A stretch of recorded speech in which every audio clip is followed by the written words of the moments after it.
request. At that time, please unmute your mic and say present. This will indicate that we can hear you and you can hear us. Please remember to mute your mic after saying present. Pat DeAngelis. Present. Anna Devlin Gauthier. Present. Counselor Ette. Present. Lynn Griesmer's present. Counselor Haneke. Present. Bob Hagner. Present. Counselor Lord. Present. Pam Rooney. Here. Counselor Ryan. Present. Kathy Shane. Here. Andy Steinberg. Present. Jennifer Taub. Here. Counselor Walker. I'm not seeing her yet. Okay, there's no chat room for the meeting. If you have a technical issue, please make sure Athena and I know about, or that we know about it. During this evening, there will be 2 public comment periods, one during the public forum and one during the general public comment period of the regular meeting. The order of the agenda is altered. Immediately following the call to order, I will be turning the meeting over to the clerk of the town council, Athena O'Keefe, so that she can conduct the annual election of the president. After that, the president will conduct the annual election of the vice president.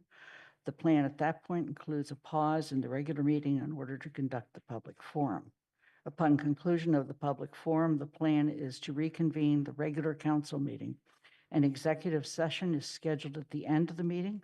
Unless otherwise informed, the council will not return after the executive session. With that, I'm turning it over to Athena O'Keefe. I see a member of the Finance Committee, and I just want to let you know, Tom, that the public forum on the appropriations outside the budget will begin at 7 o'clock if you want to leave your camera off or come back at 7. So I'm just going to run through the process of electing the president since it's been a year since we've done this before I open for nominations. So the process is that I will open for nominations. Nominations don't require a second. Councilors may nominate themselves. When you make a nomination, you state the name only. You don't make any other statements or engage in discussion. The nominee will be asked if they accept the nomination. You just say yes or no, no discussion. And then in alphabetical order, I'll ask each nominee if they'd like to make a statement up to 2 minutes. Then I'll open the floor to counselor statements. Each counselor will be given an opportunity to make a statement for up to 2 minutes, and then we'll take a written ballot vote. Those of you in the room have paper ballots. Those of you who are participating on Zoom can send an email with your vote. After I read each vote, then I'll announce the results. We need 7 votes to elect a president. If there's no winning nominee with 7 votes, then we'll repeat the process until we have a winning nominee. Are there any questions before I begin? I'm going to open the floor for nominations. Oh, sorry, George, please go ahead. To whom do we send an email? For those of us who are on Zoom? To me. To you. Thank you. Thanks. All right, we're open for nominations. Counselor DeAngelis. I would like to nominate my friend and colleague, Lynn Griesmer, for president of the council.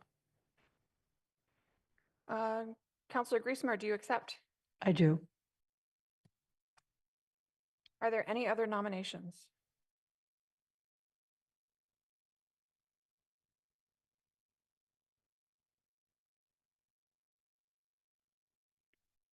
Hearing none. Lynn, would you like to make a statement for up to 2 minutes? Thank you for honoring me with your nomination. And thank you to each counselor for the many ways in which you participate in town events. What is clear to me, particularly in this last couple of years, the public notices when we show up, and the town staff also notices when we show up for events. We have just completed 6 years of this form of government, and as you are aware, our 2024 Charter Review Committee is taking a hard look at the charter. They are inviting our input and those of all residents as to what changes they should consider in their deliberations. I am sure that each of you have thoughts about changes you would like to see or issues you would like to focus on in the coming year. My list includes some of those items I mentioned in the past, as well as some new items. For example, in the past and still committed to, ways to make the job of the president, the vice president, committee chairs, co-chairs, and all the counselors more doable. How to effectively evaluate and prioritize issues as they are introduced to the council. And subsequently, how to increase greater understanding of the issues, the actions that the council may or may not take, and the consequences of those actions. Adding to the list, I include the following. What do we as a town council want to accomplish in this second and last year of this term? How can we improve our communications with the public? And as always, how can we shorten our council meetings? I do have some requests of you. One is that you join us for agenda setting. And if you can, do that for the entire month so that you get a sense of the flow of issues and the discussion that goes on in agenda setting. That you look at how you can contribute to shortening meetings. Please wrap up your comments. Thank you.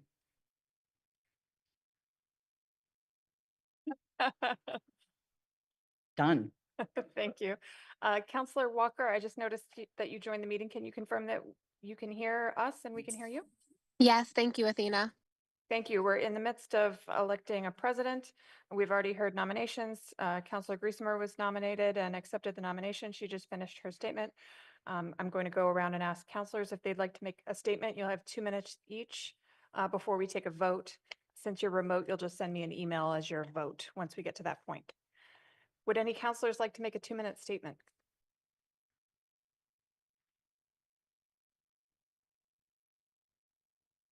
Counselor Haneke, please go ahead.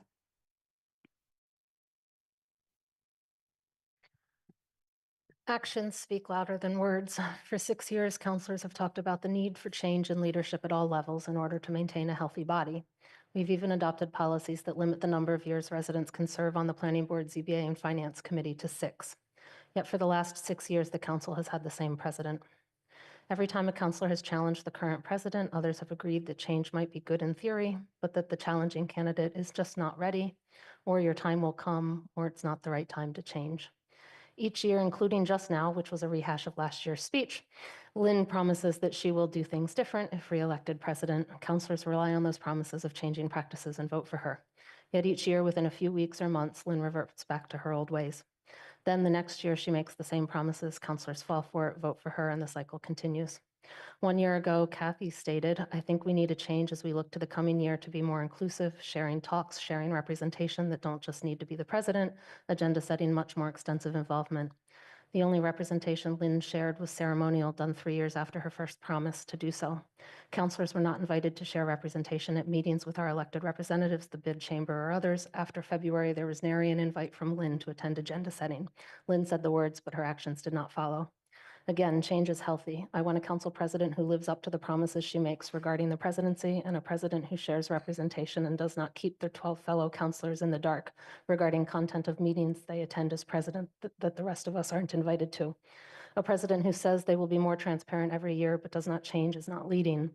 And councilors who say every year that they want change but then ignore the failure to keep promises and vote for the status quo are also not leading.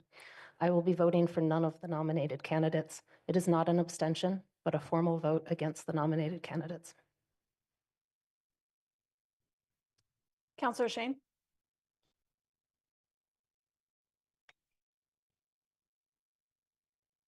I appreciate Lynn's years of service as president of this council, and I do believe, following the comments that were just made, there have been changes in the last year in response to some of the things we've asked for. There have been multiple times, and I can't say how grateful I am, where items have been taken off an agenda when it was clear we were going to go till midnight if we didn't stop talking. There's been much more of an attempt, and I hope it will continue to look at what we have to achieve and only put one item on an agenda that's going to engender a lot of discussion, either a lot of public comment or a lot of council discussion. We need time to think. We shouldn't be rushed, and if it's a complex idea, give it time. We often have other things on the agenda which are not as time dependent. So I think that's been a positive change. I also very much appreciated Lynn deciding, though she gets to appoint, to not be on the Finance Committee, to give room for people who wanted to be on the Finance Committee. And despite that, she made the extra time commitment to attend almost all the meetings in the audience to listen because she was concerned and interested. So I hope that continues. I will say that I think it's a symptom of other things going on that are broader than the presidency, that the council doesn't get enough people who want to run for council seats, not just enough who want to take over presidency. Some of that is the amount of time, and some of it is the extent to which we can engage in debate and real discussion. And I'll take the town manager's goals, which are coming up, which need a lot of discussion, and I hope we have time for that discussion. We should all be trying to reach yes after discussion, not try to push the discussion through. So Lynn, thank you for being willing to serve another year, and thank you for listening. Thank you. Thank you, Counselor Taub. Thank you. I had not planned to say anything, but I feel like I need to respond to what the first comment. Lynn and I bring some different perspectives, and we often don't have the same vote on issues. But I do appreciate all the time and care that Lynn puts into leading the council. And I think it would be healthy for there to, be new leadership on the council, but I don't see a lot of people stepping up. And Lynn does, and Lynn puts in the time and the effort, and you work very hard to be fair. So I appreciate that. And I just wanted to thank you. Counselor Lord. Yes, thank you. First, I apologize for my camera being off. I'm overcoming pneumonia and I'm a wreck. So my camera off is to save y'all the image of what I look like right now. But I just wanted to uplift Lynn as president, or President Griesmer. Personally, as a person who came into this council, so grateful to be able to serve and talk to the people in my district and all around Amherst. I also came in not knowing a lot, and President Griesmer always will give me the time that I need to explain something to me. I never feel shamed or patronized because I might not know how local politics work as much as some people who've been in it for generations. So I support President Griesmer today and in my tenure because she's really met me human to human with compassion and a no shame that I don't know this, but a willingness to say, here's the different things and here's some other resources if you want to learn more about it. So I also thank you for your willingness to run, because I also don't see a lot of people vying for this position, because it's, beyond a full-time job. So I just want to put my 2 cents in, and thank you very much. Would any other counselors like to make a 2-minute statement before the vote?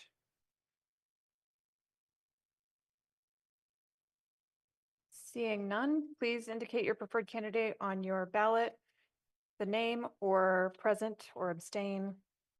And if you are virtual, you can send me an email with your vote.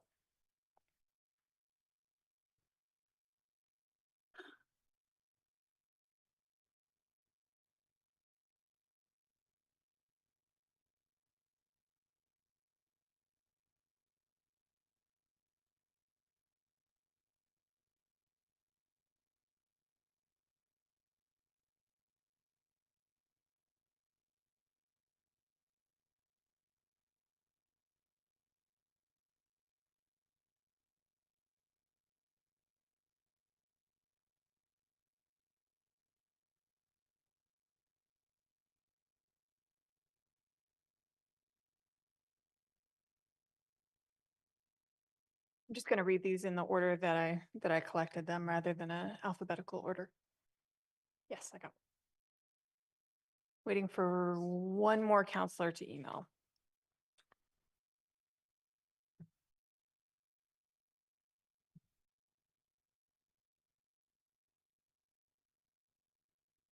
Okay, I'll read these as they came in. Counselor Walker abstains. Counselor Lord, Griesmer, Counselor Ete, Griesmer, Counselor Ryan, Griesmer, Counselor Griesemer, Counselor Shane, Griesemer, Counselor Steinberg, Griesemer, Counselor Taub, Griesemer, Counselor Hegner, Griesemer, Counselor Devlin Gauthier, abstain, Counselor Rooney, Griesemer, Counselor Henneke, none of the candidates, and Counselor DeAngelis, Griesemer.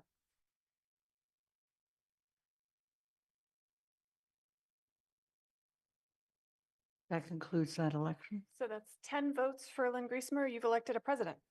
Thank you. Stand and do this. Do you solemnly swear or affirm to faithfully and impartially perform all duties incumbent upon you as president of the town council of the town of Amherst? I do. Congratulations. Thank you. Thank you.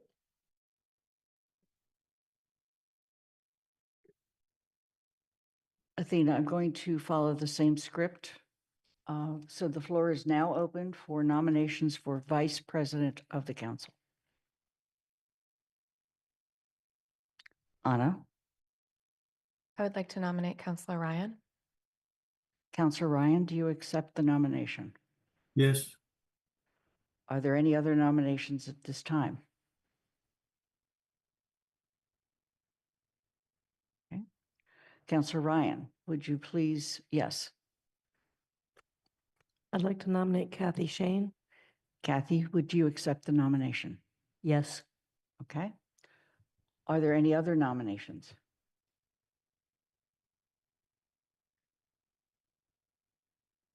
Okay.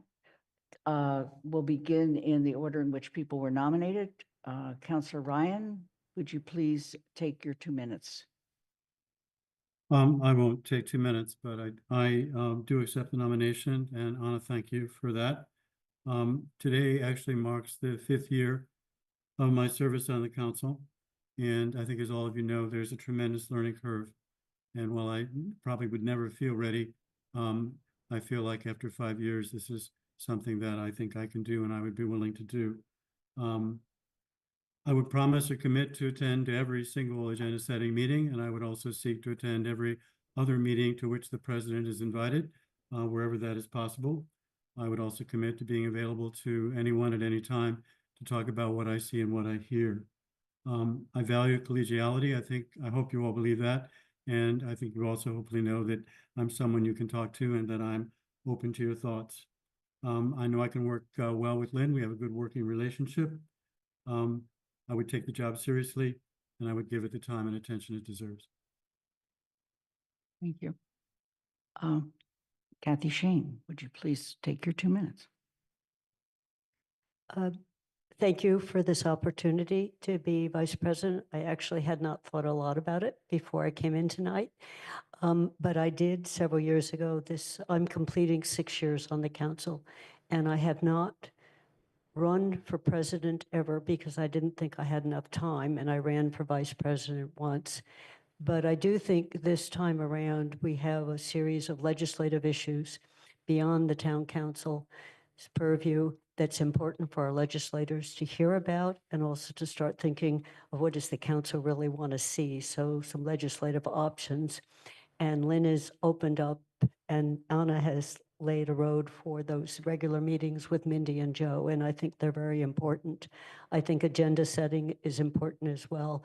And for those of you who watched me on the school building committee, I like to be in front of audiences. So to the extent I can, if it's an issue I care about, I'm more than willing to do it. So I have learned how to chair when I need to, but I also think the range of issues we deal with, there's an opportunity to split up some of the responsibilities. So I'm honored to be nominated. Thank you. Okay. Counselor comments. Anna. So I have had the privilege and the honor to serve as vice president for the past 3 years. And one of the things that became abundantly clear to me is for the health of this body, we need to continue to vary our leadership. We need to elevate voices into roles that have not been there before so that we do not become stuck so that we do not become put into a way of existing and a way of functioning that is personality dependent. I nominated George because I've had the privilege of working with him on GOL for the past year and on the council, of course, but having worked with George on GOL, I have seen him show up with a very balanced approach. Despite not loving motioning to adjourn, he does show up with a positive attitude. He contributes very healthily and helpfully to conversation and shows up regardless of how much he personally cares about one issue or another. He shows up for them with the same amount of effort, that 100% effort. He's willing to shift his mind. He's not coming in set on something, and he's willing to challenge me, anybody else, when he feels that that challenge is necessary. So I believe that George will bring an organized and balanced approach. I believe that he will challenge the president as needed and as is helpful. And I think that he will be able to open doors and elevate the strengths and the voices of others. He's stepped in and helped out on GOL and on this council in a variety of ways. So we need that shift, and I'm stepping aside and nominating George to do that because I think that he's more than capable and will continue to promote the well-being of this council. Pam. Thank you.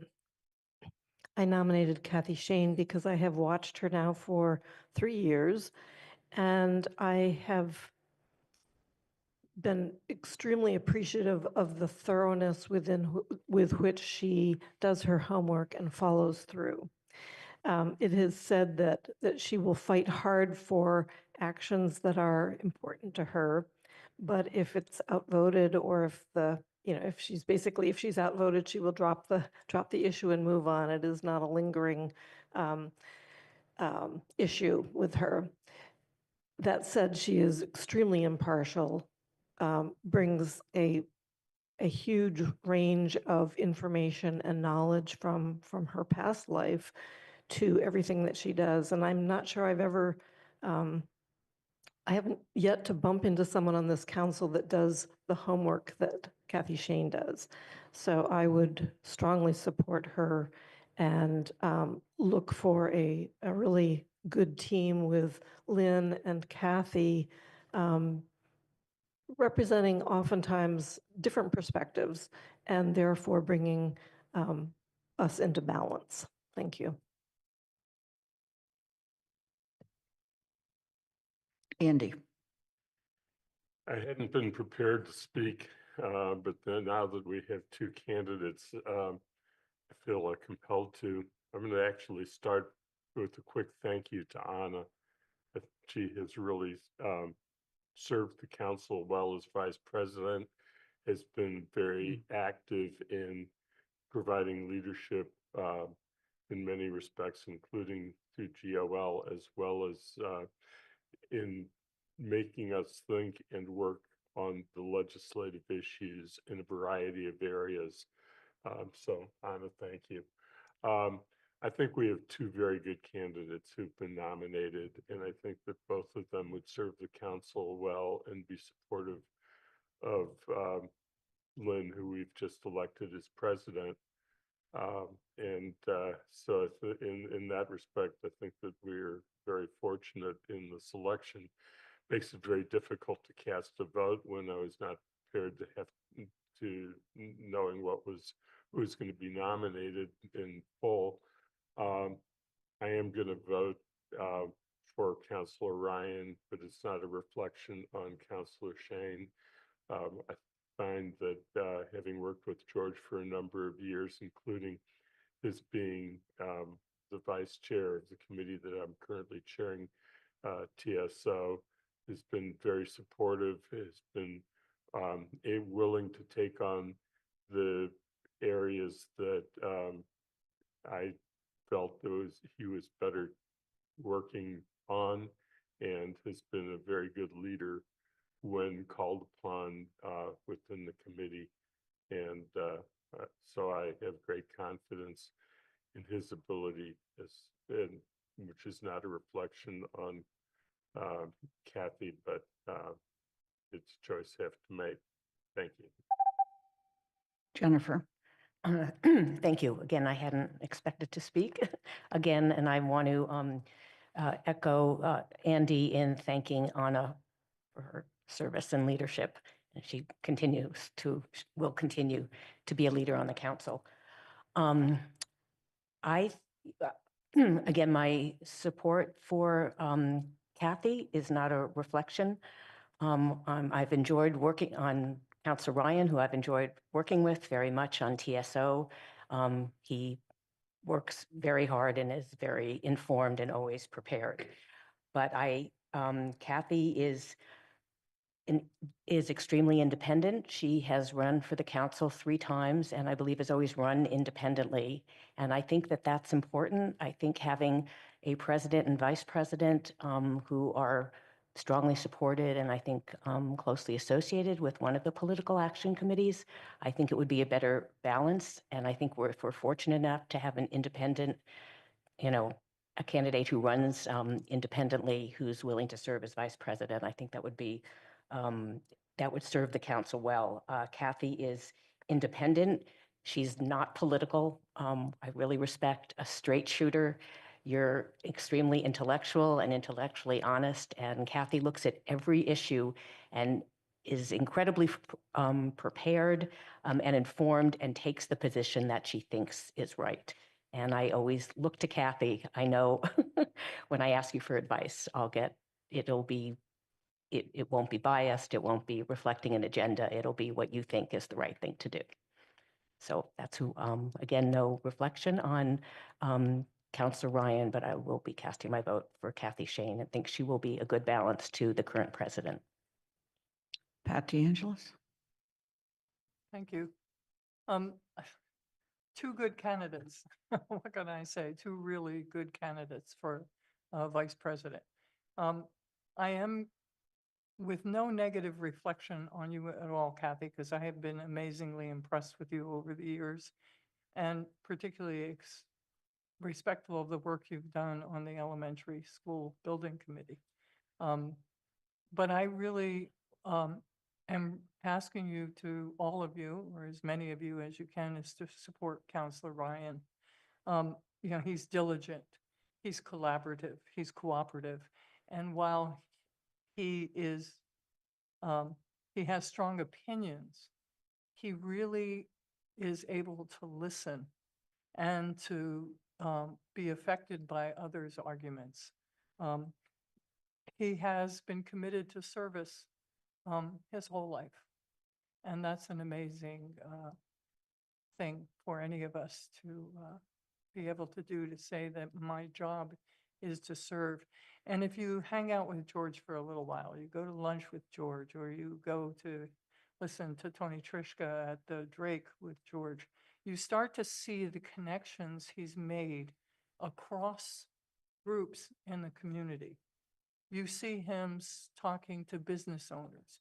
You see him talking to homeless people. You see him really meeting representatives from the library building committee or state reps with an equanimity and a simplicity that I admire. I've worked with him on GOL. He can be annoying because he's very, very precise and very clear about the kinds of changes we work on in GOL, which lead to clarity, consistency, and actionability. Vote for him. Okay. Are there any other comments at this time? Then please mark your ballots and Athena will be collecting them and she will tally the vote. And if you are on Zoom, please, if you are remote, please send it to Athena.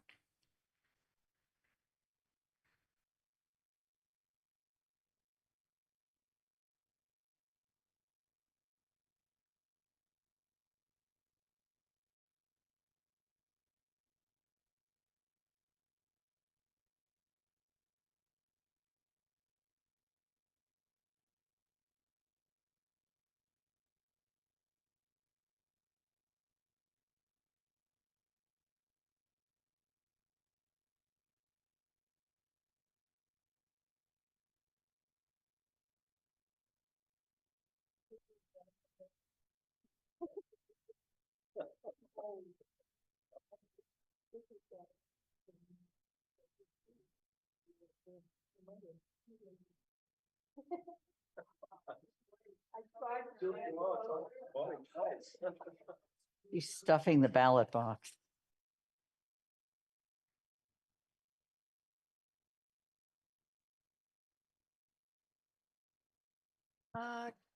Counselor Lord, can you hear us? I can. Okay. Can you send an email? It says if that didn't Well- work. Oh, I thought I sent it. Let me double check. Oh, yeah. So it says technical difficulties, but if you read further down, did you receive something that says technical difficulties? Yes. Okay. Is that your vote? In the body, yes. Yes, that's your vote. Okay. Thank you.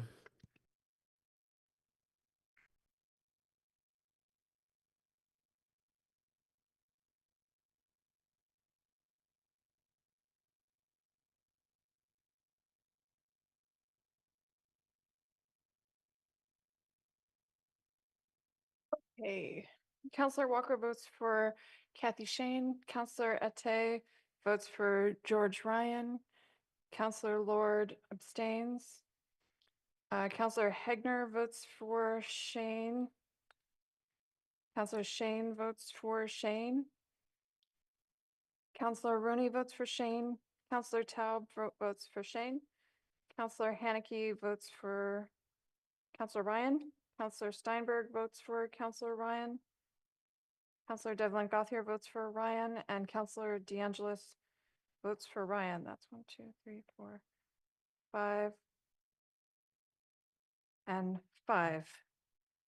Lynn, we have a tie. You're missing one vote. Lynn, Paula, George voted for himself. That's 6. It's 6 and 5. 10, 11. She voted for Kathy. Counselor Walker voted for Kathy.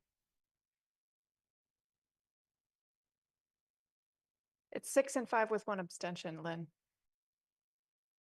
That's a failing vote. 6 and 5. Yeah, because Lynn didn't vote. It's 6 to 5 with 1 abstention. That's a failing vote. Okay. So would you like to cast a vote? Or we can do another round of voting. There are 13 of us. As I have done in the past, I have withheld voting because I would be fine with either one of you. Right. So it's a failed vote. We need 7, right? You need 7 to elect a vice president. So do you want to do another round? You're going to abstain? Sure. Okay.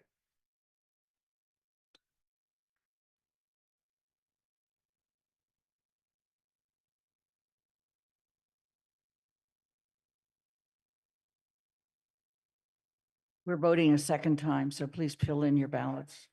Point of order? Yes. Oh. I don't believe that's how the rules work. I think you have to go through the nomination cycle again under the rules. Thank you. Okay. So the floor is now open for nominations. Do people need to be re-nominated? Yeah, we start over. Okay. We start the process over. Pam Rooney. I would like to nominate Kathy Shane. Okay. And Kathy, do you accept? And Yes. Anna I'd like to nominate George Ryan. and George, do you accept? Yes, I do. Okay. Do we do speeches again? Okay. All right. Kathy, this time you will go first. They have to speak again. They can choose not to. They can choose not to. I think I said everything that needs to be said. Okay. Thank you. Thank you. George, do you wish to say anything else? No, I think what I said stands. Thank you. Okay. Are there any counselors who would like to speak at this time?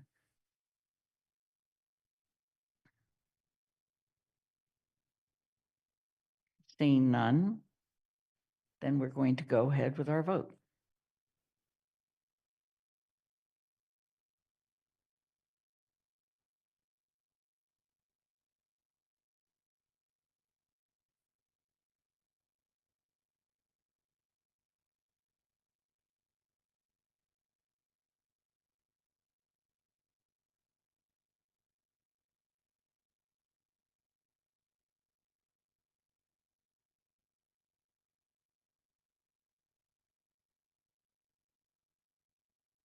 If you're a remote, please make sure you send an email.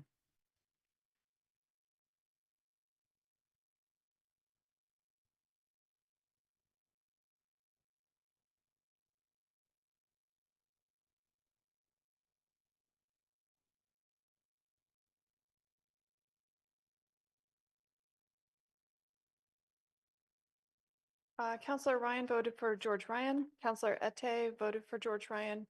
Counselor Lord abstained. Counselor Walker voted for Kathy Shane. Counselor Taub voted for Kathy Shane. Counselor DeAngelis voted for George Ryan. Counselor Haneke voted for George Ryan. Counselor Steinberg voted for George Ryan. Counselor Griesemer voted for Ryan. Counselor Shane voted for Counselor Shane. Counselor Hegner voted for Counselor Shane. Counselor Hegner voted for Counselor Shane. Counselor Rooney voted for Counselor Shane. And Counselor Devlin Gauthier voted for George Ryan. 7. George, you have 7 votes. Congratulations. Thank you. George, want- George, would you please raise your right hand? Yes, thank you. Do you swear or affirm to faithfully and impartially perform all duties incumbent upon you as Vice President of the Town Council for the Town of Amherst? I do. Congratulations. Thank you. Thank you all. I want to thank both candidates for their willingness to put each of their names forward. And just, this is never an easy decision. But I can remember on our very first time we ever voted, we were here for like a half an hour trying to break the tie. I also want to take an opportunity to thank Anna. What I have appreciated most about Anna is her willingness to challenge me. And she does it gracefully and she does it firmly. And I hope that even though you are no longer sitting in the seat of vice president, you'll continue to do that. And I trust you will. That won't be a problem. In addition to that, later on, you're going to hear that Anna is going to spend a little more time working with us on formulating the retreat around the town manager's goals. Kathy, I want to also thank you. You are a trusted and dear colleague, and the work that you've done on the school, on the elementary school, is coming home in a beautiful way that is unbelievable. Thank you so much. We are going to go, now we are going to pause this meeting. We are going to go into the public forum. Yes? Yes, recess. Okay.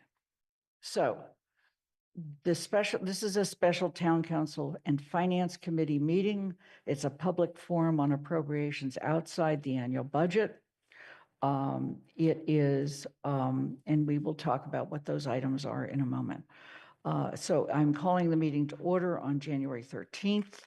I've already gone through all of the things that I've said before. So in the interest of time, the meeting is called to order at 7:10. I do not see any change in counselors. Pardon me, but could Bob please call the finance committee meeting to order? One of the non-voting members is present. Yes, that's the next thing I'm going to go to. So Bob Hegner, as chair of the finance committee, please call the remaining members of the finance committee. Yeah, the Please finance, call it to order. Thank you. yes, the finance committee is called to order. Tom, can you hear us? I don't know if you're still there or not. Tom Porter is on the committee. He's signed in earlier. I think he's probably moved away. I'll just call him absent for now, but if he can show up, we'll call him present. Okay, thank you. So this is a public forum on the supplemental appropriations.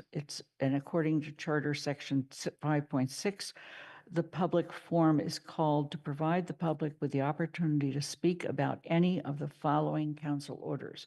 In preparation for this, I have asked Athena to prepare a slide which lists all of the orders, as well as by title and by number, as well as the funding source and the amount. So let's just go through those very briefly. The first one is Financial Order FY 2548B. It is regarding sewer enterprise funds, and it's for $250,000. The second is an order also for solid waste enterprise funds, and it's $20,000. The third is, again, sewer enterprise funds for $575,000. And finally, this group is an order for a sidewalk plow. The original Finance Committee order was for $200,000, and the Finance Committee has recommended $140,000. And then finally, there is a financial order that is regarding the track and field for the Amherst Pelham Regional High School that comes from CPA funds, and that is $800,000. There are two people here present with us tonight that, if need be, they will answer questions as raised during the public forum. And we want to thank both Bob Parent, who has worked closely on a number of the issues, as well as Guilford Mooring, who has obviously represents 4 of these orders, and also then Dave Zomack, who has been working diligently with all of our towns, all 4 of the towns, to get the track and field funded. Are there any other particular comments that either David or Guilford feel that at this point they need to make? No. Okay. David? Not unless necessary. Thank you. Okay. Then the floor is open for public comment. Anyone wishing to make public comment who is in the town room, please make sure you have signed up with Athena. If you are in the audience and you would like to make public comment, please raise your hand at this time.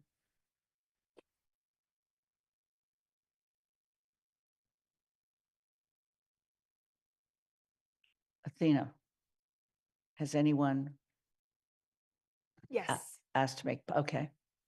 Vince O'Connor? Yep, come on up, please. Please remember to state your name and where you live before you begin your comment.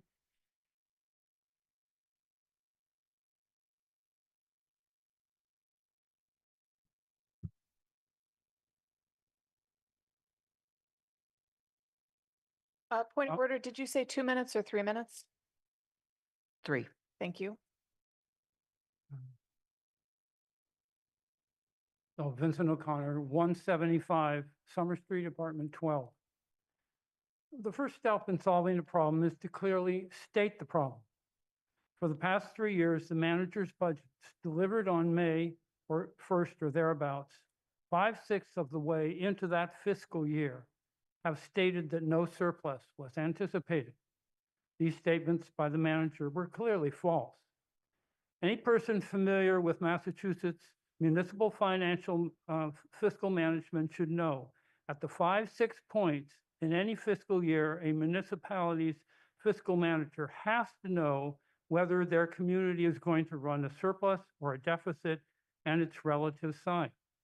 The effect of these surpluses, minus whatever income was derived from restricted funds, investments, was to significantly overtax Amherst property taxpayers, not just for one odd year, but for 3 consecutive years.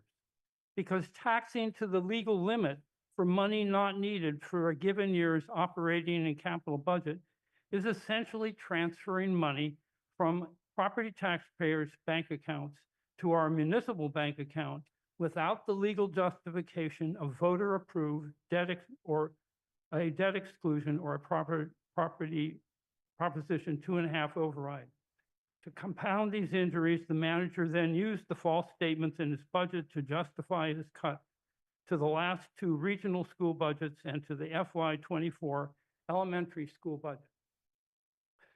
And now we have a situation where the surplus for this past fiscal year is essentially proposed to be restricted to capital items, this expenditure for capital items, just blatantly ignoring the fact that this surplus exists because these two school budgets were cut using the justification of these false statements.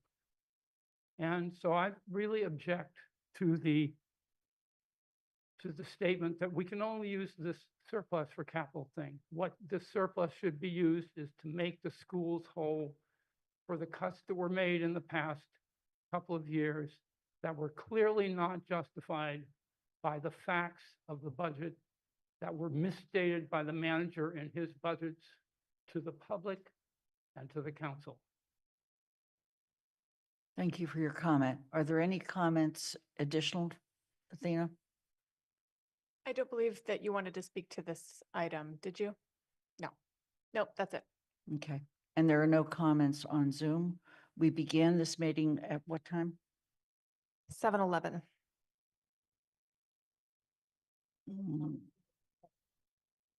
7:14. Okay.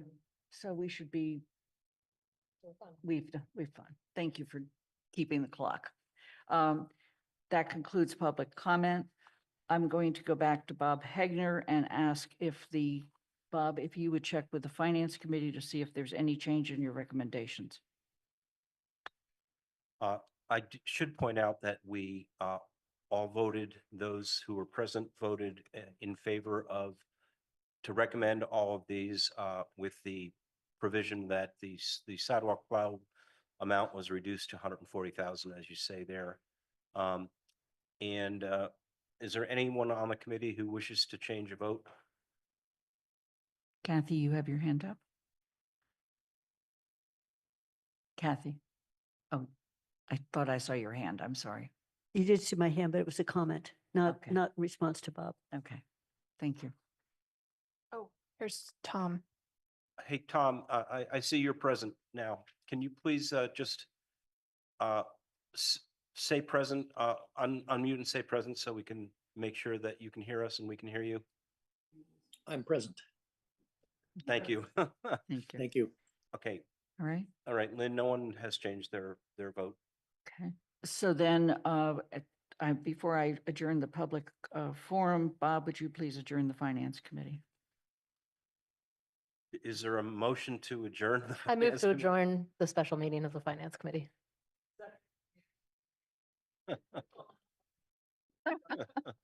I'll second. All right. I vote aye. Kathy, Yes. Andy, Yes. Councilor Haneke, Yes. Jennifer? No, you're not. Tom?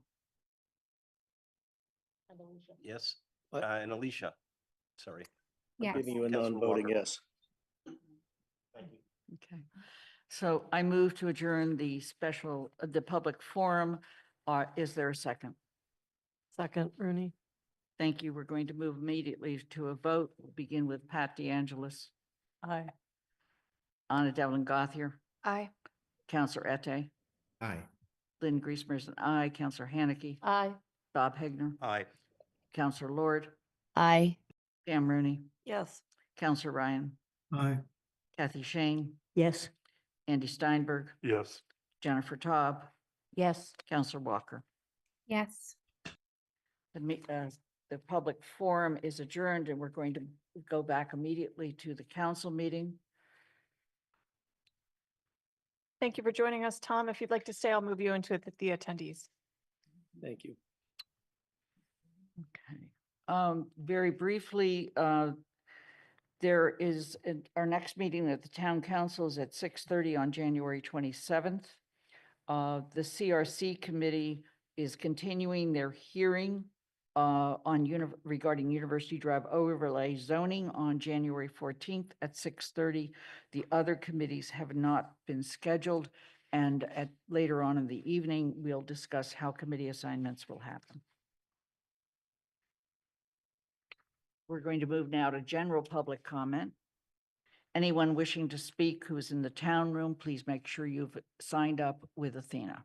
Anybody who is in the on Zoom, please raise your hand at this time if you would like to speak to at public comment.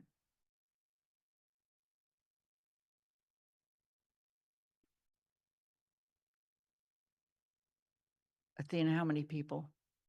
I have 3 signed up. Okay. Public comments are a matter within the jurisdiction of the town council. Residents are welcome to express their views for up to 3 minutes. The council will not engage in a dialogue or comment on matters raised during general public comment. Public comments are not reflective of the opinions of the council.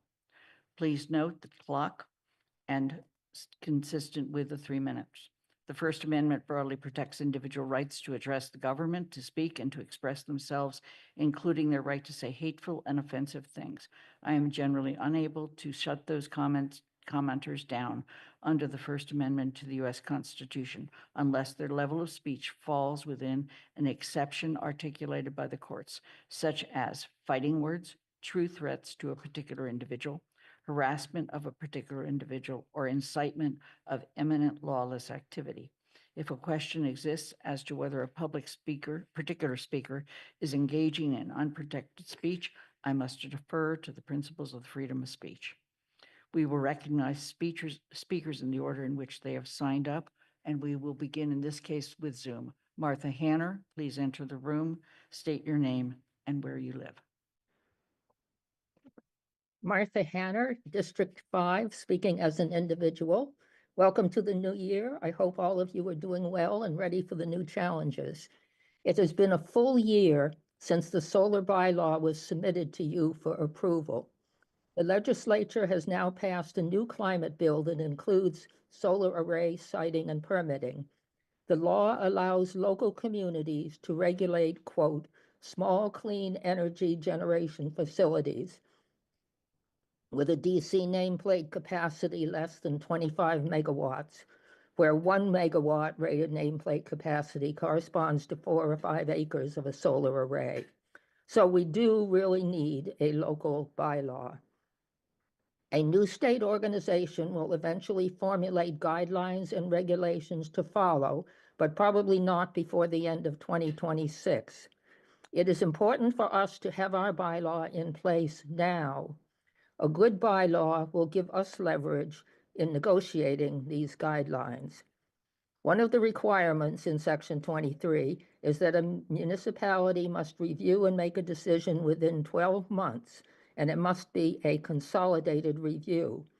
Thus, it is absolutely urgent that we prepare a clear and complete bylaw that will aid the ZBA to facilitate the review process. The new climate law is not 100% satisfactory. Our Senator Comerford has been actively involved, and she will continue to persist in the new legislative session to get changes beneficial to our Western Mass communities, as well as interacting with the new state organizations setting guidelines. It will be to our real advantage to have our bylaw completed so that she can use it to help negotiate for our communities. How should the council review a bylaw that requires some technical knowledge? I would urge the council to set up a short-term ad hoc council committee now to look at this solar bylaw with a fresh review in light of the state new law. And you need to understand the state requirements, call on experts if necessary, and conduct an informed review, not just wordsmithing. This bylaw is not a simple zoning amendment. The council owes it to our community to get the job done right and to get it done soon. Thank you. Thank you for joining us, Martha. We'll go to the town room. Trisha Montgomery.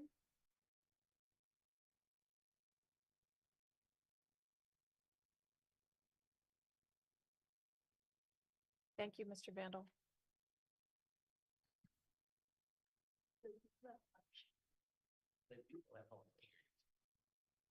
Well, folks, I am Trish Montgomery. I've lived in the town for 43 years. I live on Leslie Street. I'm also a business owner in town.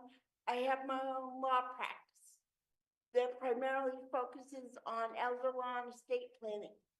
I'm here today, however, as a member of the Council on Aging.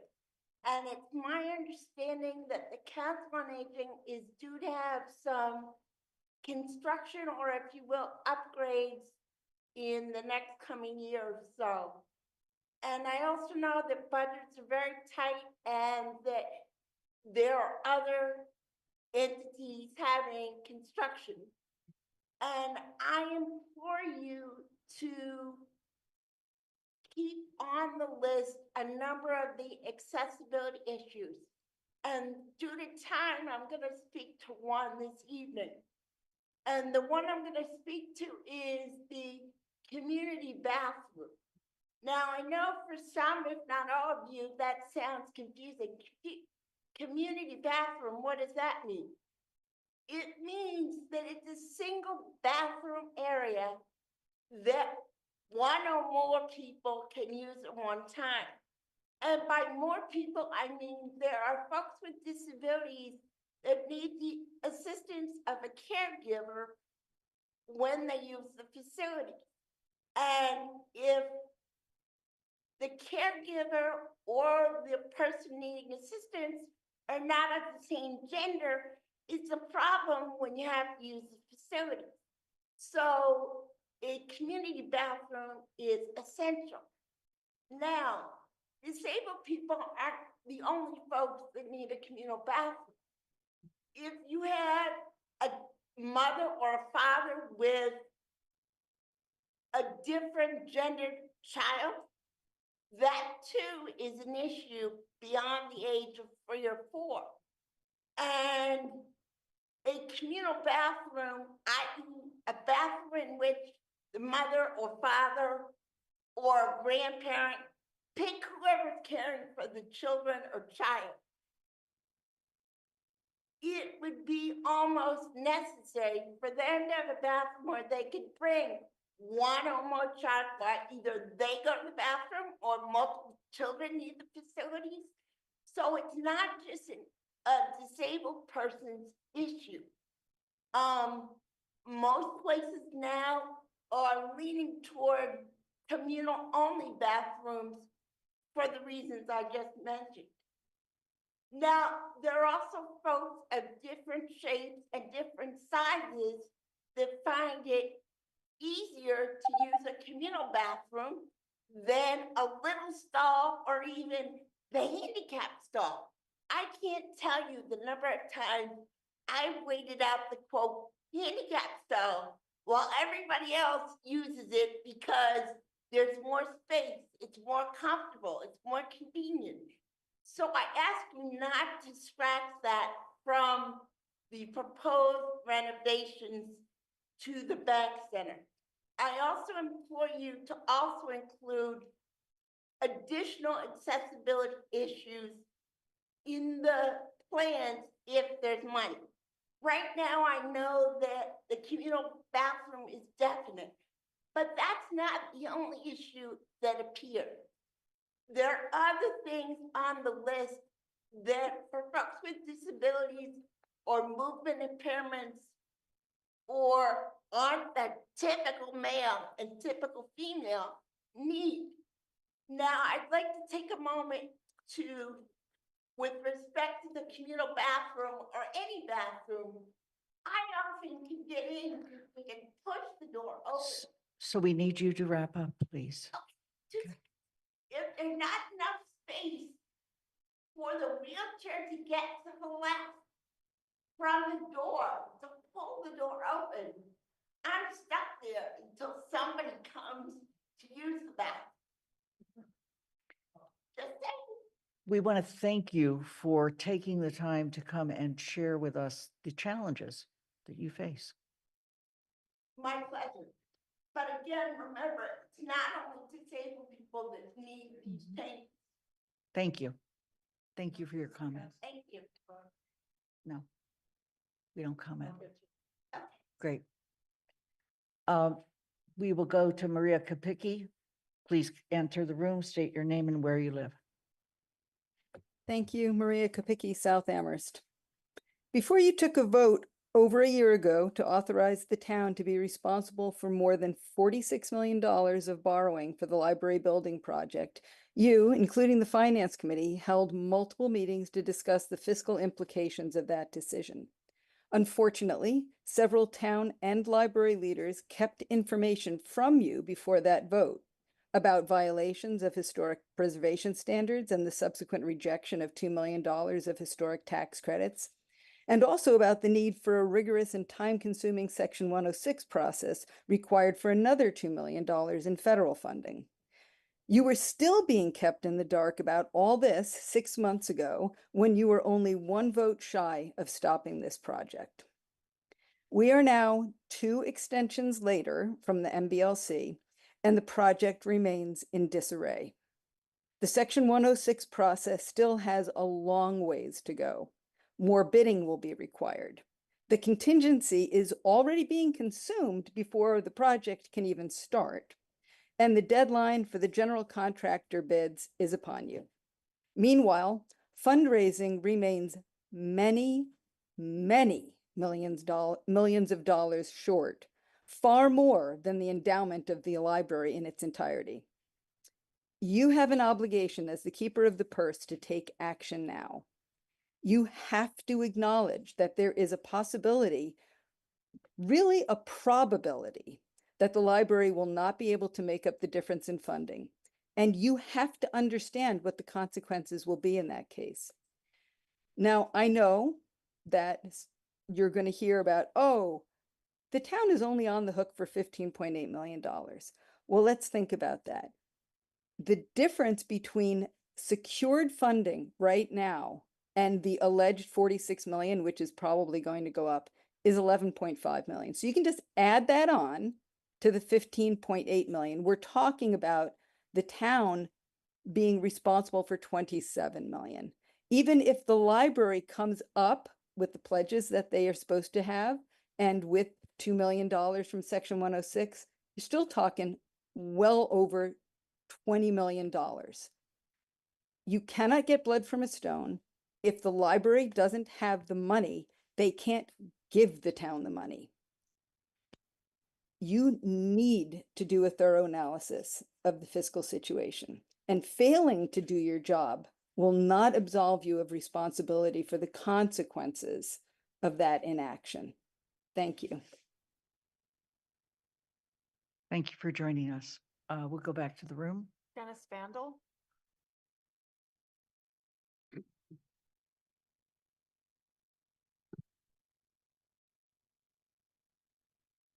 Hello there. Hi.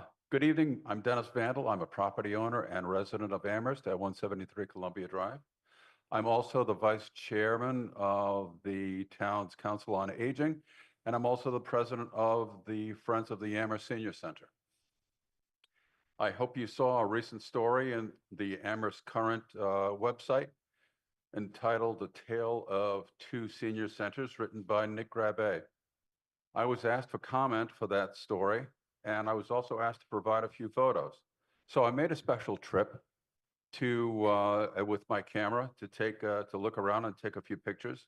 And what I found was honestly disappointing and disturbing. It is a facility that has not kept up with the times or the community's needs at all. I was surprised to see deteriorating wallboard absorbing moisture from a malfunctioning industrial dishwasher. I saw the trap on a sink drain that had obviously been leaking for months, if not years. I saw $15,000 worth of exercise equipment gathering dust for no reason that I can see. Amherst, for a long time, has enjoyed a reputation as a jewel in the Happy Valley. It prides itself for its progressive, inclusive politics, and it's transparent to the max form of government. But when it comes to the senior center, Amherst has become a disappointment. As a member of the Council on Aging, I now often hear negative comments about the senior center's lack of free parking, lack of space for events and programs, lack of exercise facilities, and its lack of staffing to meet the needs of Amherst's growing elder population. There is no question in my mind that the needs of Amherst's senior population has taken a back seat to so many other competing interests. I place the blame for this squarely on your shoulders as members of the town council. I hope the renovations of the Bank Center will finally put the entire senior center on a single floor, the same floor where it's located right now. And I also hope that we will finally see a kitchen facility eventually that will be clean and safe to use. I hope to see an exercise room that will be open and available for use. We can't afford to lose a single penny of the ARPA funds designated for the renovation of the Bank Center. We can't afford it, especially when we consider how many years the needs of Amherst seniors have been neglected because of budget cuts in past years, along with very negligible increases in more recent years. That concludes my remarks. Thank you very, very much for your time. Thank you for joining us, Dennis. Is there one more person? Vince O'Connor. Okay.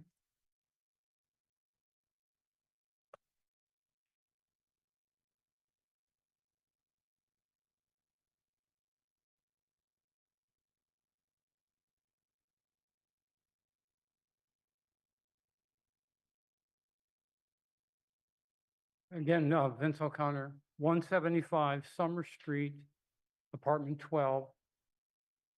And the members of the council have a printed statement entitled Revising Amherst Charter to Democratize Library and School Funding.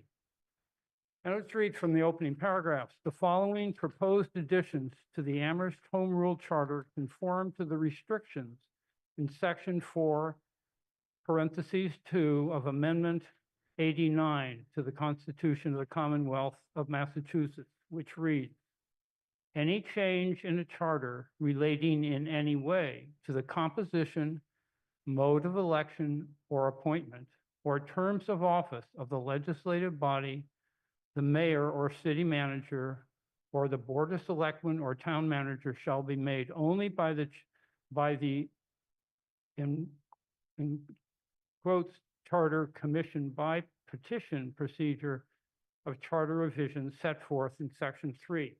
I read this because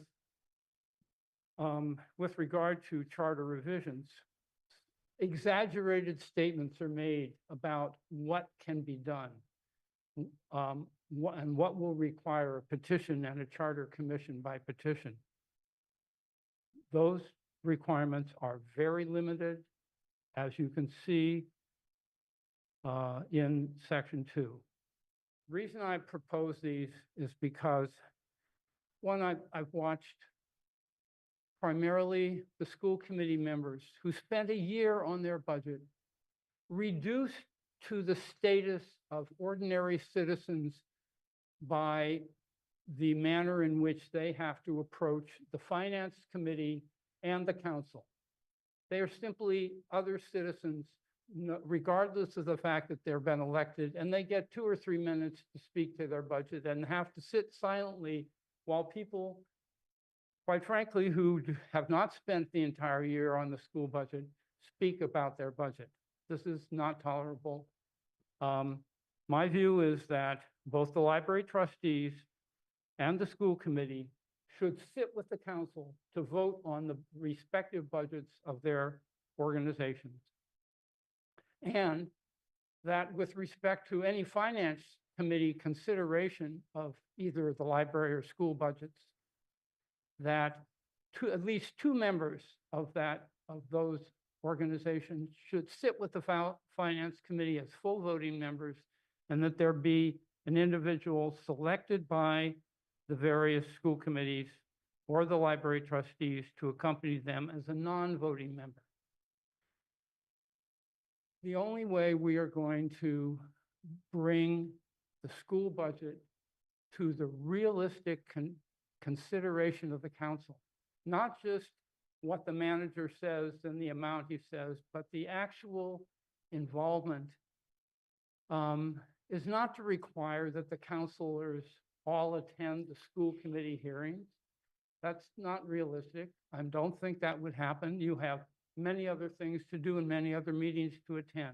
We need you to The wrap way up. to do that is to bring those elected individuals into the process of voting, as happens in 300 other Massachusetts communities that have town meetings, without any detriment to the elected leadership otherwise. Thank you for joining us. That concludes public comment. We are going to move to the consent agenda. The following items were selected because they were, I'm going to ask the clerk of the town council to please put the consent agenda up on the board so that people can understand where we are. The following items were selected because they were considered to be routine and it was reasonable to expect they would pass with no controversy. To remove an item from the consent agenda for discussion later in the meeting, ask that it be removed. Although I do want to point out, we have an opportunity to discuss each of these items regardless of whether we vote them now or not. The request to remove an item from the consent agenda does not require a second. Okay. To move the following items in the printed motions they're under and approve those items as a single unit. 6A, adoption of 2025 Reverend Dr. Martin Luther King Jr. Day Proclamation. 8B, referral of appropriation and transfer order FY 25-05E, and order appropriating funds for a portion of the town of Amherst capital program roads and sidewalk repairs to the Finance Committee. 8C, approval of appropriation and transfer order FY 25-04B, an order appropriating a supplemental increase to the town of Amherst Sewer Enterprise Fund operating budget for FY 2025. 8D, approval appropriation transfer order FY 25-04C, an order appropriating a supplemental increase to the town of Amherst Solid Waste Enterprise Fund for FY 25. 8A, approval of appropriation and transfer order FY 25-05B, an order appropriating funds for the town of Amherst Sewer Fund Capital Program, sewer collection system, wastewater treatment, pH and chlorine studies, and additional costs associated with the gravity belt thickener project.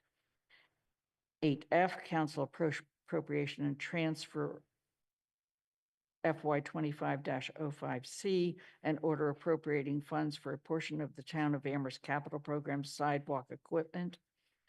8G, Community Preservation Act appropriating and borrowing authorization for order FY 25-08A, and order appropriating and authorizing debt for construction of the reoriented track and field facility known as option 3C at the Amherst Pelham Regional High School. And 11A, approval of minutes December 2nd, 2024 regular meeting. Kathy? I have a question and a comment. One is on 8F, the sidewalk equipment. The Finance Committee had recommended 140. Is that the amount that's in the order? Because it was not the amount that was shown on the screen earlier. Athena? The Finance Committee recommended a reduction in that amount, and so in the motion on the motion sheet, there is an amendment included in the motion to adopt the financial order. I couldn't change the order based on Finance Committee's recommendation, but it is included in the motion as an amendment. Okay, so it's for 140. It's for 140. That's right. Yes. And then Yes. I have a comment on HG that I don't think requires it to be removed, but I just would like the public to know that 800,000 for track and field is part of another 3.7 million. So we're talking about a project that's at about 4.5 million, including fees and design fees. So this is not all of it. And so I just want, that's in the Finance Committee report, but I want people to understand this is a piece of it and other towns are also contributing. Yes, and we'll have an opportunity to hear more about that when we get to that item, even if we vote this. Okay? George, I'm sorry, So- Counselor Ryan. So you may have answered my question. I do have some questions about 8F. And as long as we're going to have a discussion and I can raise those questions, then I don't have anything to add. Is that true? We will have a chance. So you're to- not asking for it to be removed? Well, as long as I understand that we'll have a chance to talk about it. I don't want it approved without some sort of discussion. Okay. I think we should remove it. Thank you. So That's- I am that's what I going to would- remove 8F. Thank you. 8F, thank you. Yeah, I think that's wise. Okay, so all of them stay except for 8F. Is there any further question or comment or request to remove? Seeing none, we'll move to a vote. Was there a I think we second? need a motion. I'm sorry, Did you make a motion? I did make the motion. Okay, I'll Is there I a think we need a second? Is there a second? I'll second. Thank you.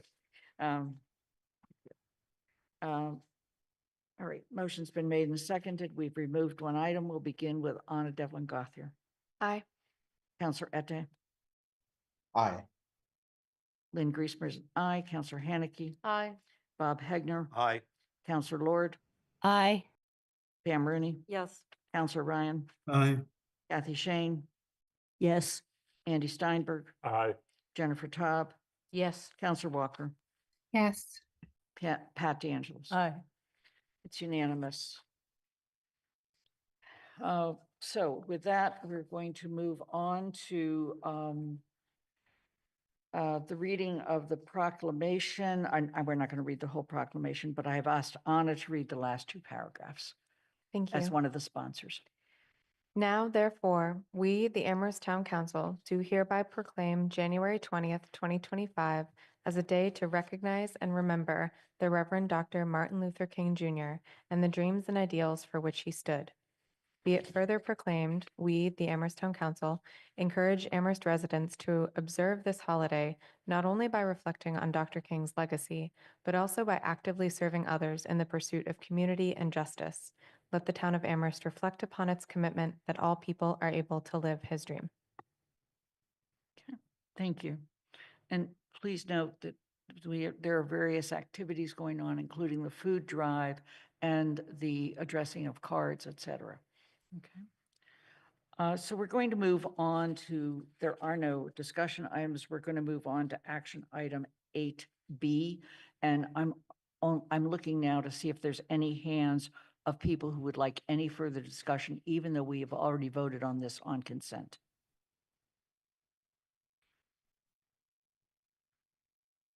Whoops, I didn't mean to raise my hand.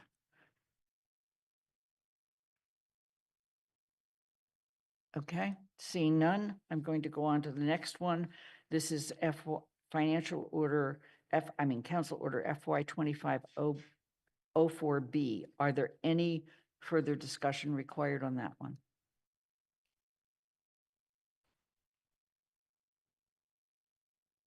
I'm sorry. I'm just asking for each of them if there's any further discussion. I guess I don't know why when we approved the financial Yeah. orders, so. I did promise that if anybody had any questions, but we can skip over D and E and move on to F. And F was removed from the agenda. From the consent agenda. So,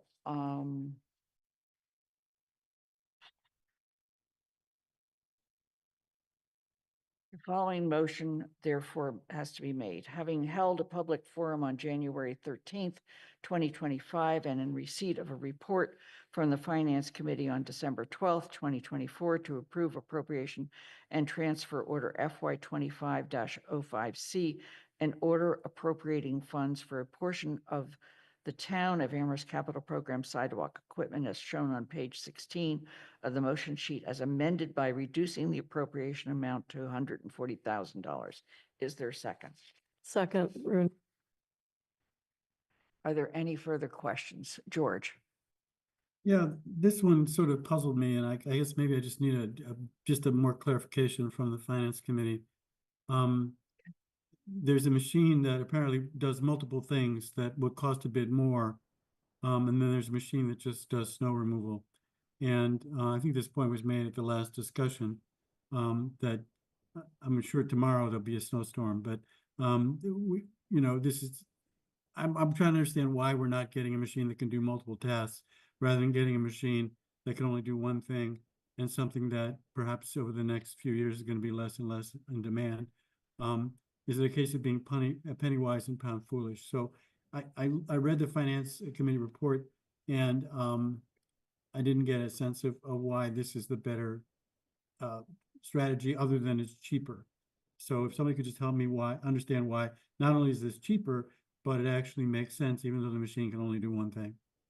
So before I go on to DPW Superintendent Maureen, I'm going to ask the Finance Committee Chair if you have any further comments on this item.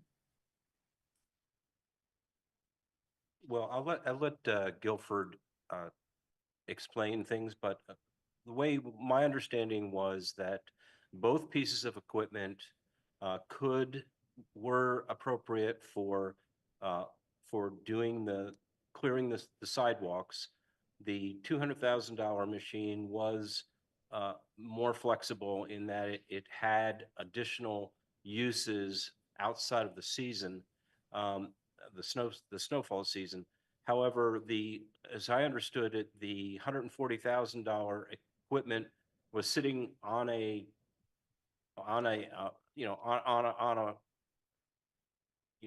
sitting at the dealership and could be acquired immediately. So that was part of our also rationale for why we wanted to do that. But Guilford, if you wanted to add anything to that. Please go ahead, Guilford. Yes, first I apologize. I seem to have confused people in the two machines. The $200,000 machine only does one thing. That machine is made for plowing sidewalks. It's a track machine. It's basically a very small snow groomer, but it is the more expensive machine only does one thing. The $140,000 machine can do multiple things. It's basically a mini loader, so it has a loader bucket, and then it can have a snow plow, and then it can have a snow blower. So that is the more versatile machine. The drawback to that machine is there are storms where it struggles, whereas the $200,000 machine is just a beast, and it'll plow to just about any snowstorm you have. So those are the two difference. We are actually buying a multi-use machine that will be able to do most of our work, especially since we're having such a great snow season this year. It should be fine. I hope that clarifies it. And I apologize if I confused the two machines earlier. George, you have your hand up? That clarifies it absolutely. And Guilford, your job is to make sure that we don't have any more serious snowstorms for at least next 10 years. Okay. Are there any further comments or questions? So I've made the motion and we need a second. I second, You Ryan. seconded. Okay, thank you. We're going to move then to a vote. Counselor Ette, Aye. Lynn Griesmer's an aye. Counselor Haneke, Aye. Bob Hegner, Aye. Counselor Lord, Aye. Pam Rooney, Yes. Counselor Ryan, Aye. Kathy Shane, Yes. Andy Steinberg, Aye. Jennifer Taub, Yes. Counselor Walker, Yes. Pat DeAngelis, Aye. Anna Devlin Gothier. Aye. It's unanimous.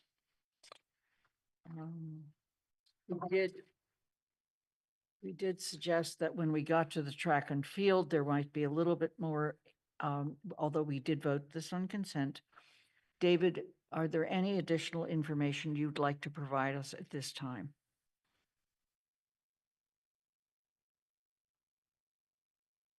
Thanks, Lynn. I think the only information that may not be completely up to date is we have been successful at securing funding from 2 of the Hilltown communities in the region. I think most people realize we did get funding, $110,000 in funding from Pelham, and then Shutesbury voted $136,000 toward the project. And then we are awaiting more action by the CPA committee in the town of Leverett, and we hope that they will recommend the project to town meeting in the spring of this year. Thank you. Bob, is there any more finance committee? Yeah, I just wanted to add my appreciation for Dave and his group that they really worked hard on this and came up with a plan that is flexible. There are parts of this that if the budget does not allow, we can postpone to a later time. They've already figured out what can happen, what we can do now that there's some uncertainty about the final cost of all this. And I was someone who was actually skeptical of this project when it was first proposed. And I think I certainly came around to realizing that this was the right thing to do. And we have a really good project. We have flexibility that if we run short of cash, we can postpone certain things, and we can always add to it. This isn't going to be the be all and do all. The only concern I have is maintenance of the facility, and we've discussed this with David and the crew. The field itself will be turf and will be a multi-purpose field, and in inclement weather that can be very vulnerable. So we're going to have someone responsible for maintenance of this field, and someone who has the authority to say, hey, nobody can use this field for a week. But that aside, that really has nothing to do with the project per se. It has to do with the fact that it's a turf field. So just everyone needs to understand that this field may not be available from time to time because of inclement weather, but it's basically, I think, the best thing we can do. And it's got the support of most, I think 3 of the 4 towns already have given it support. All the towns have given some support. But we're just waiting the final approval from one of the 4 towns. Thank you. Councilor Ryan? I just want to echo Bob's point that this is definitely the right thing to do. It's been long overdue. It will serve a very important community that often seems to be left out in the cold. And it encourages me that sometimes, though it takes a long time, at times we eventually do the right thing. I think Bob makes a good point about maintenance. That's something we need to be attentive to, but this makes me feel good. I'm glad it's happening. Thank you. Kathy? Picking up on the maintenance theme, I agree with the previous comments. It's nice to see this project moving. I've heard from multiple sources, including when we were discussing the Fort River fields, that there's not a clear designation and delineation of who's responsible for what. And we've got the rec department, DPW, and the schools, sometimes over swaths of narrow land that are abutting each other. And I know Paul at one point said the new superintendent is trying to get some real agreements, like let's have who's responsible. One of the things we heard from the new group that came in to start to give us estimates is there are drainage systems next to the track when they dug a little, but no one had bothered to clean them out, so they weren't draining anything. We don't want that to happen again. That the track was getting water on it where it didn't need to. We thought there was no drainage, and they said there actually was drainage. They were just clogged. So it's going to have to be high on the radar screen, not low on who's responsible for what. The last thing, and I've mentioned this a couple of times in discussions with UMass, they have artificial turf fields that are practice fields that aren't used very often. Maybe we could get permission to be using those in heavy rainfall just for practice if we need to. Amherst College has them also, but UMass has a whole bunch tucked away way over by the track. And when you walk by them, they're often not used. So just thinking of in-kind service to the town. There are fields in town. But this doesn't need to be the only one. Thank you. Andy? Yes, I think this is the right thing to do. I'm pleased that we are where we are with the process now. I wanted to just take a few seconds to thank the Community Preservation Act Committee because they worked really hard on this, and without their creativity in finding a way to work this within the budget and projecting into the future, because it requires multiple years for payment for the funding. It was really a good piece of work, and so I want to thank the committee. Thank you so much. Lynn, could I just add one other comment? Please. First of all, thank you all for your support and certainly to the various committees across the multiple towns that have supported this project. We are talking regarding the maintenance issue. We are talking to the region and the superintendent and DPW about what are the plans? What is the plan for maintaining the track, the field in the middle of the track, and then the field that will be created to the west of that? So that is very much on our radar screen. We're also talking about swing space with the region and with the town. Our goal is to have this facility under construction in June, right after school is concluded. We're talking with the AD about what will need to be adjusted in terms of schedules and usage in the fall, because we will still be under construction in the fall of 25. So thank you all. I also wanted to just say, I'm often the one at meetings out front on some of these projects, but really I just wanted to give a lot of credit to Bob Parent. He's on this call. Without the guidance and work that Bob has done with our consultant SLR, we wouldn't be where we are. So Bob deserves a tremendous amount of credit. He works closely with the engineering firm, the landscape architects, with everybody on every detail of the project, as well as the funding package that we've put together. And he'll be right there with us as we bid this and as it's constructed. So really, so much of the credit really belongs to Bob and the SLR team. So just wanted to thank you. I think we want to say thanks to both of you and also to the CPA committee and to our other communities that are stepping forward on this project. Are there any other comments? With that, I would like to suggest we take a 10-minute break. We'll reconvene at 8:15. Please turn your video off and your sound. And when you come back, turn your video back on. Thank you.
We need to reconvene, folks.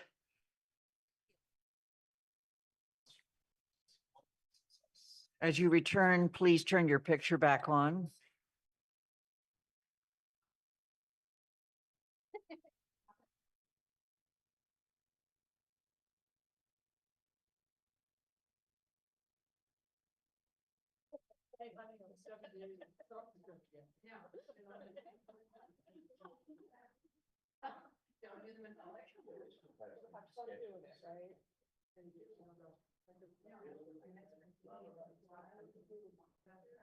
As you return, please turn your video on so I know you're back.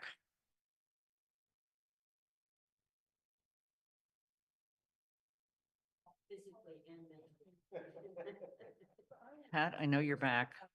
Pam, I know you're back. George? Counselor Lord? Counselor Ete? Present. Hi.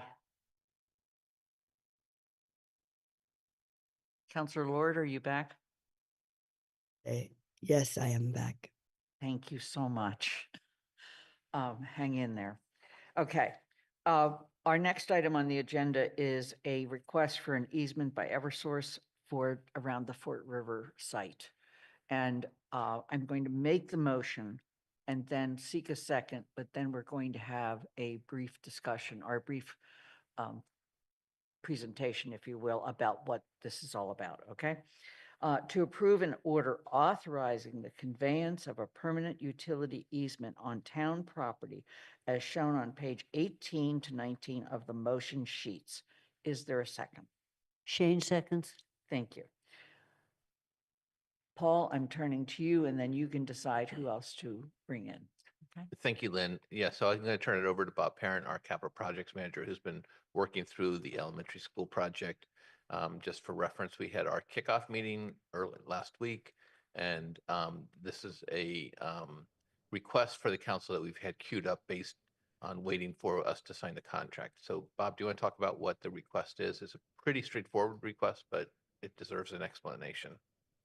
Certainly. Thank you, Paul. As Paul indicated, it's a very straightforward request. Anytime the utility company like Eversource installs an underground service line to service facility like the Fort River School, they request an easement so that they can not only install the underground service line, but maintain the service line in the future.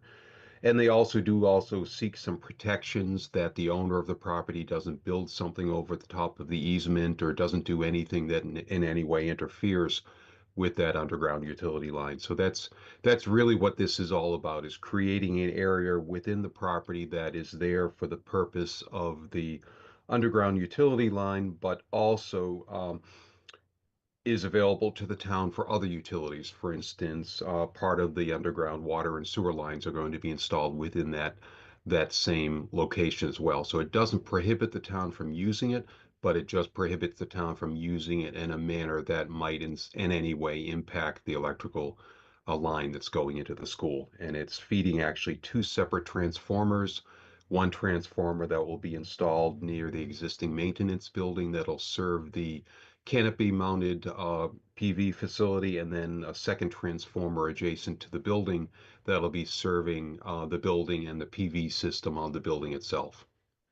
So as Paul indicated, pretty straightforward, but something that's necessary and something we're really trying to move forward as fast as we can, because staying at the front of the Eversource queue is very important these days. There is a worldwide shortage of electrical transformers of the size that are needed for this project, and we don't want to give Eversource any reason to let this project slip down in the queue and not be as high as we possibly can to get what's needed to put the project in service.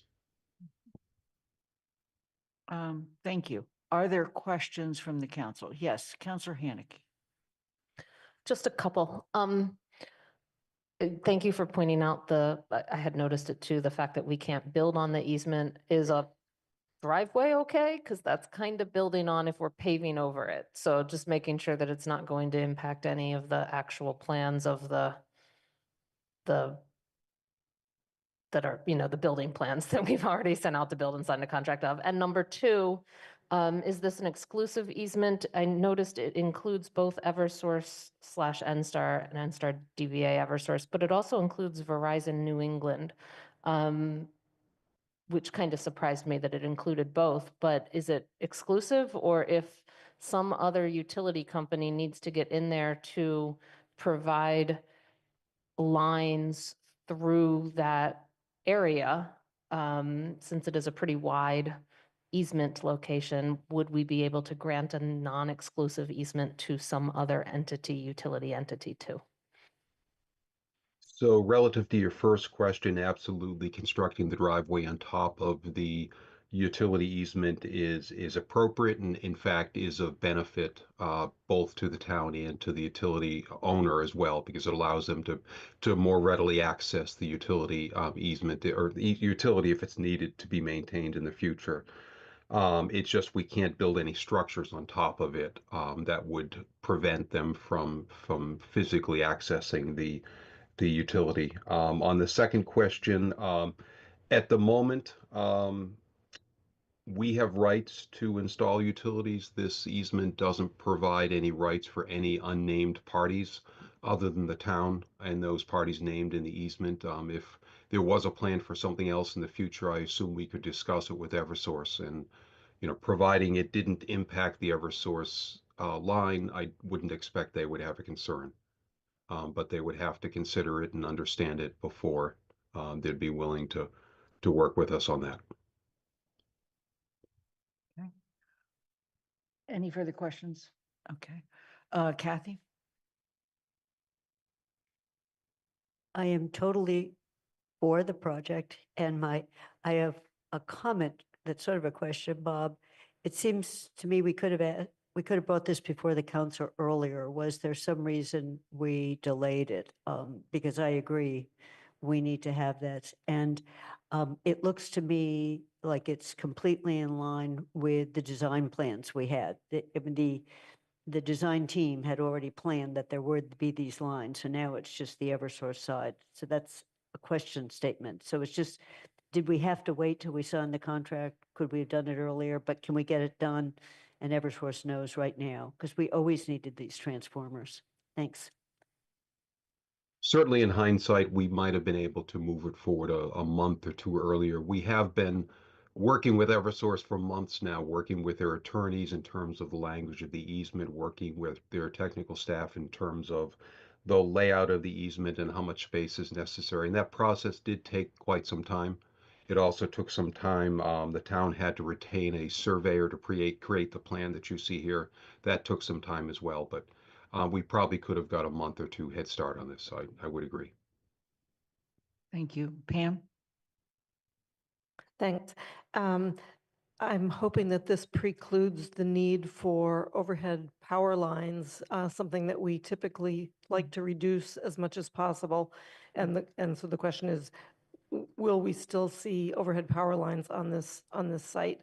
Secondly, is the transformers then belong to the town, or is this Eversource property once it's put in? Do they maintain it, or do we?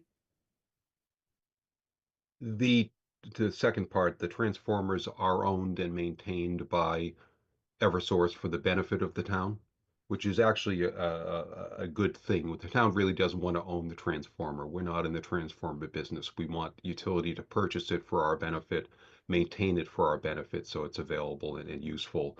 I lost the first part of your question now. Just do we get to avoid overhead power lines, power Yes, we do. poles and lines? Yes, we do. All the utilities on the project are underground utilities, starting with this electrical service. So yes, there won't be. Okay. Are there any other questions? Before we take a vote, Bob, again, we want to thank you for your diligent attention to these kinds of details. I know that the committee appreciates you as well. So thank you. Andy? Yeah, I guess I did have one additional question.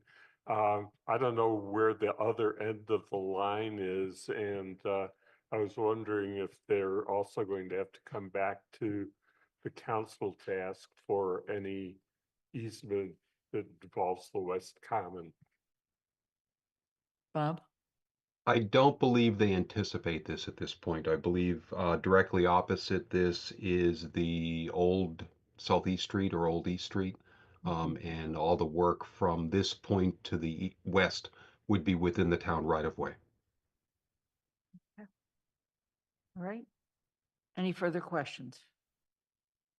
Seeing none, the motion's been made and seconded. We'll begin the vote. We begin with myself, Lynn Griesmer, as an aye. Counselor Haneke? Aye. Bob Hegner? Aye. Counselor Lord?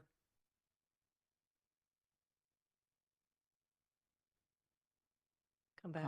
I'm going to come back for her. Pam Rooney? Yes. Counselor Ryan? Aye. Kathy Shane? Yes. Andy Steinberg? Aye. Jennifer Taub? Yes. Counselor Walker? Yes. Damn. Pat DeAngelis? Aye. Anna Devlin Gothier? Aye. Counselor Ette? Aye. And Counselor Lord? Aye. Thank you. It's unanimous. The next is, I'm going to call on the Finance Committee. This is with regard to the Department of Public Works placement and the fire station south of downtown locations and financing model. Bob, I'm going to call on you. So we discussed this quite a bit and decided that we did not really need to select a model at this particular point in time. We lean towards, I guess, models, what were they, 2 and 4 or 3, 1 and 3, I can't remember. Anyway, we 2 and 3, 2 and 4. Yeah. So basically it was, the features we liked were, the 10.5% of the maintaining the 10.5% of the levy going towards infrastructure.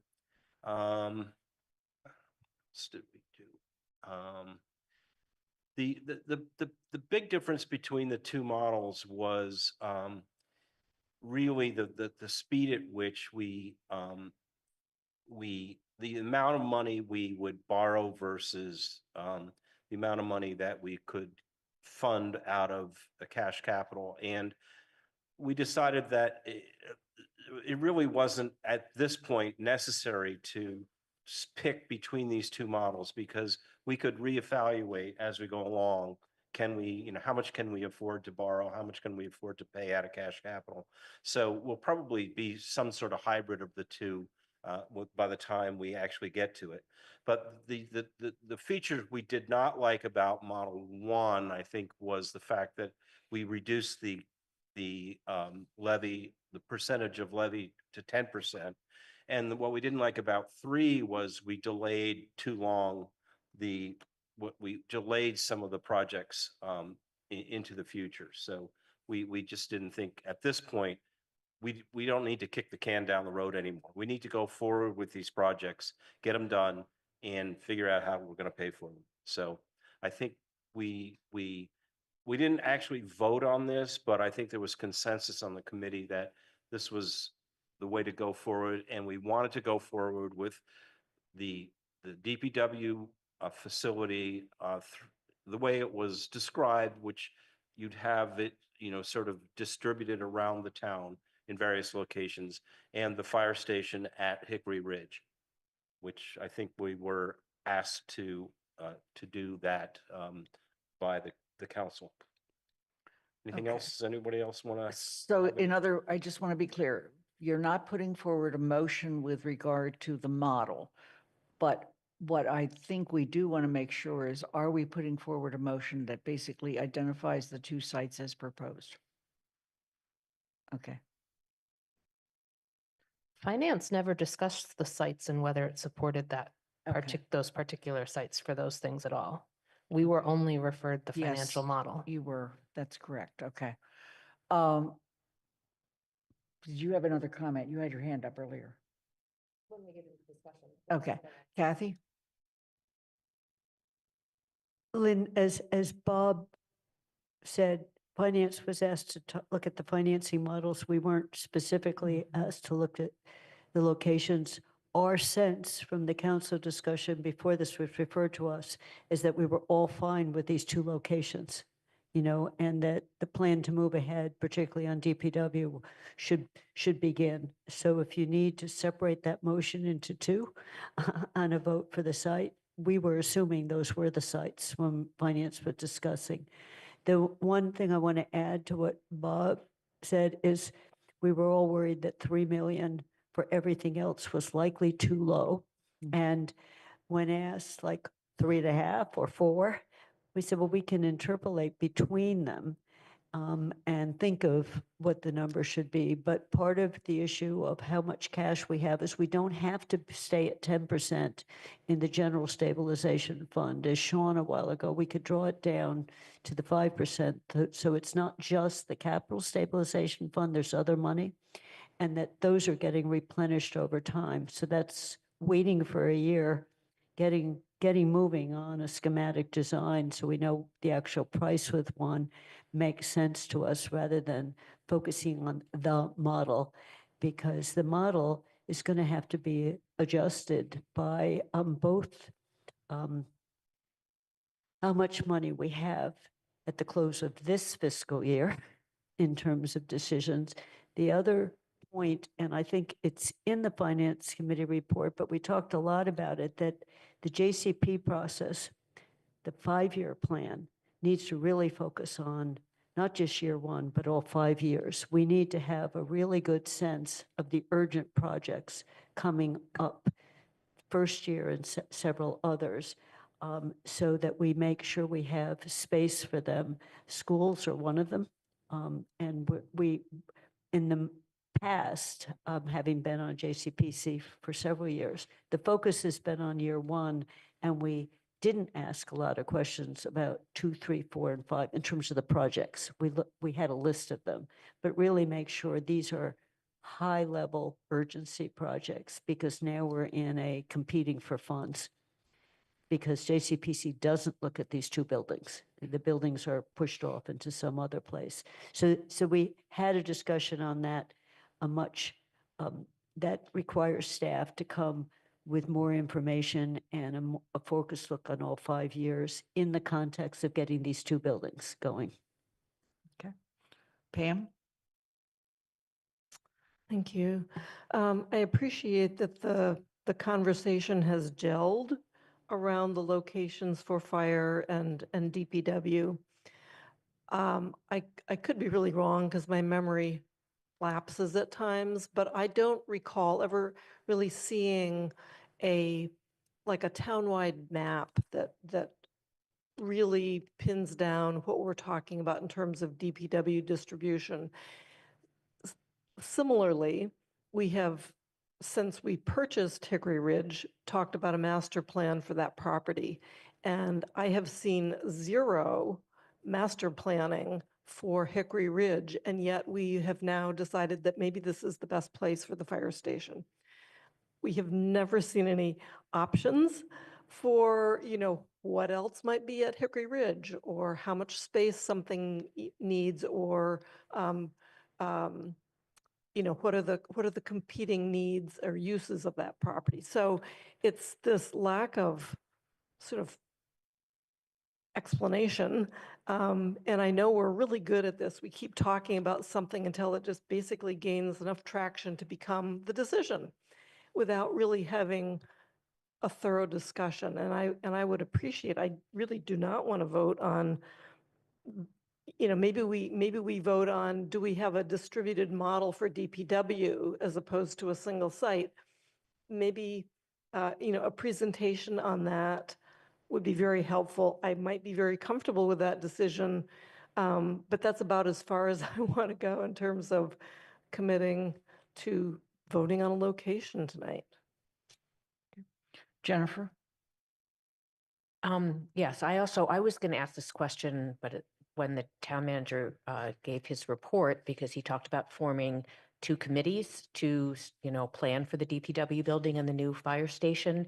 And a number of people have written to the council who are, have knowledgeable and have municipal administrative backgrounds, asking if we'd ever considered locating the two new facilities on the same site, and maybe they could, that might even be a way to streamline costs. And I thought that was something that perhaps the two building committees, maybe they would meet together, that they could address. So I also didn't think it was I guess I saw DPW more being, because it was recommended that it be primarily located at the current location, but that I didn't think the fire station was a done deal. Okay, we're going to compile some questions. Counselor Haneke. So I understand that the manager would like us to make a decision on this because we can't move forward unless we make a decision. And we did have a presentation last council meeting, maybe, or 2 council meetings ago, but there wasn't a lot of information provided and there wasn't a lot of time to discuss it. And it seems like now, tonight, we didn't get any additional information. We did ask questions, very few, because we didn't have much information even before we got that presentation. And we didn't get additional information tonight. So I guess I'm operating with, I'm not sure what we're being asked to do tonight. But I do have a question. I know there is some concern of locating the fire station as far south as Hickory Ridge. I know we need to build a DPW building, and I know we need to build a fire station, and I know we need to do that soon. But could we put DPW at Hickory Ridge to alleviate the concerns about the fire station being so far south?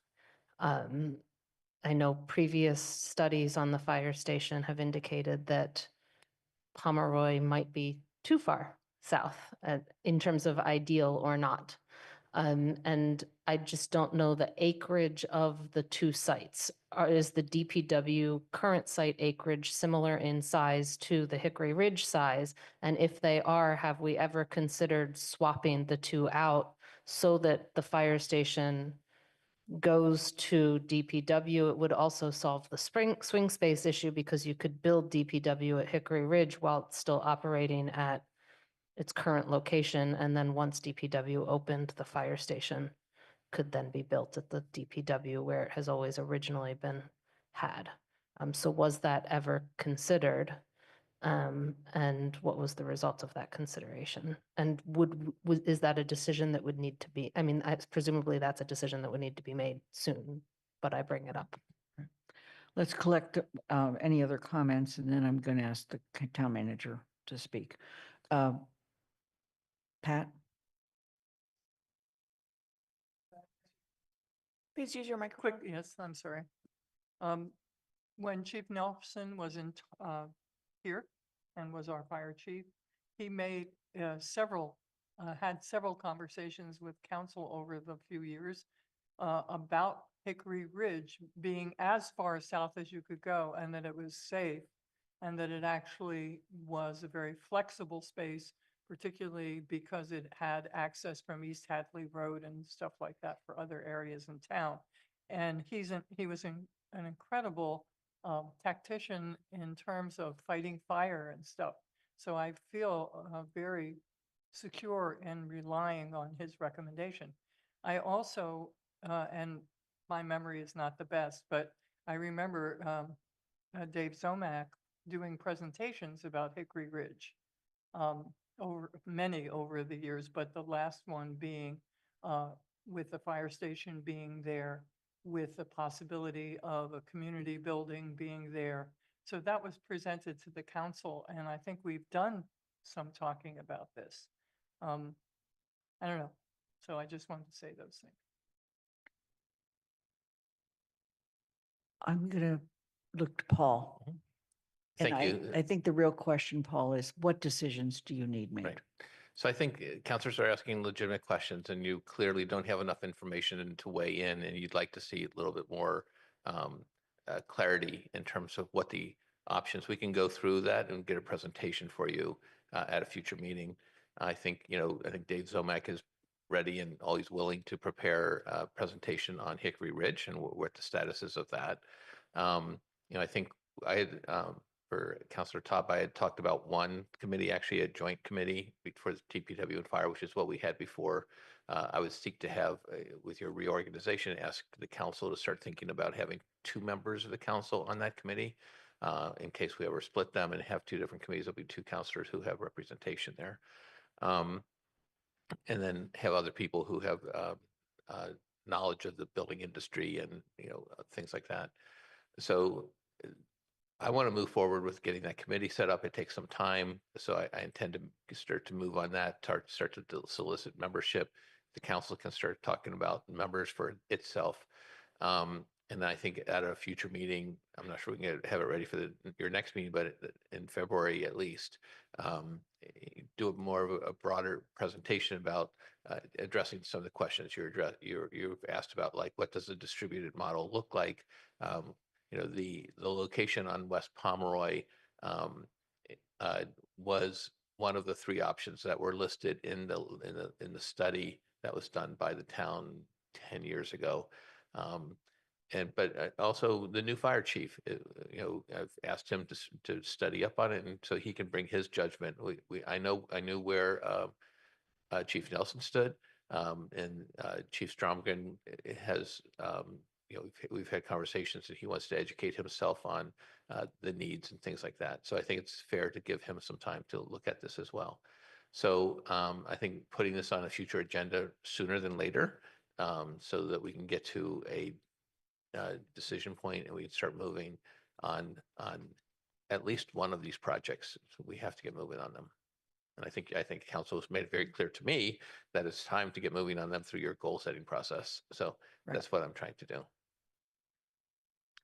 Are there any other requests of the town manager in terms of that future meeting and presentation? If so, please let Kathy.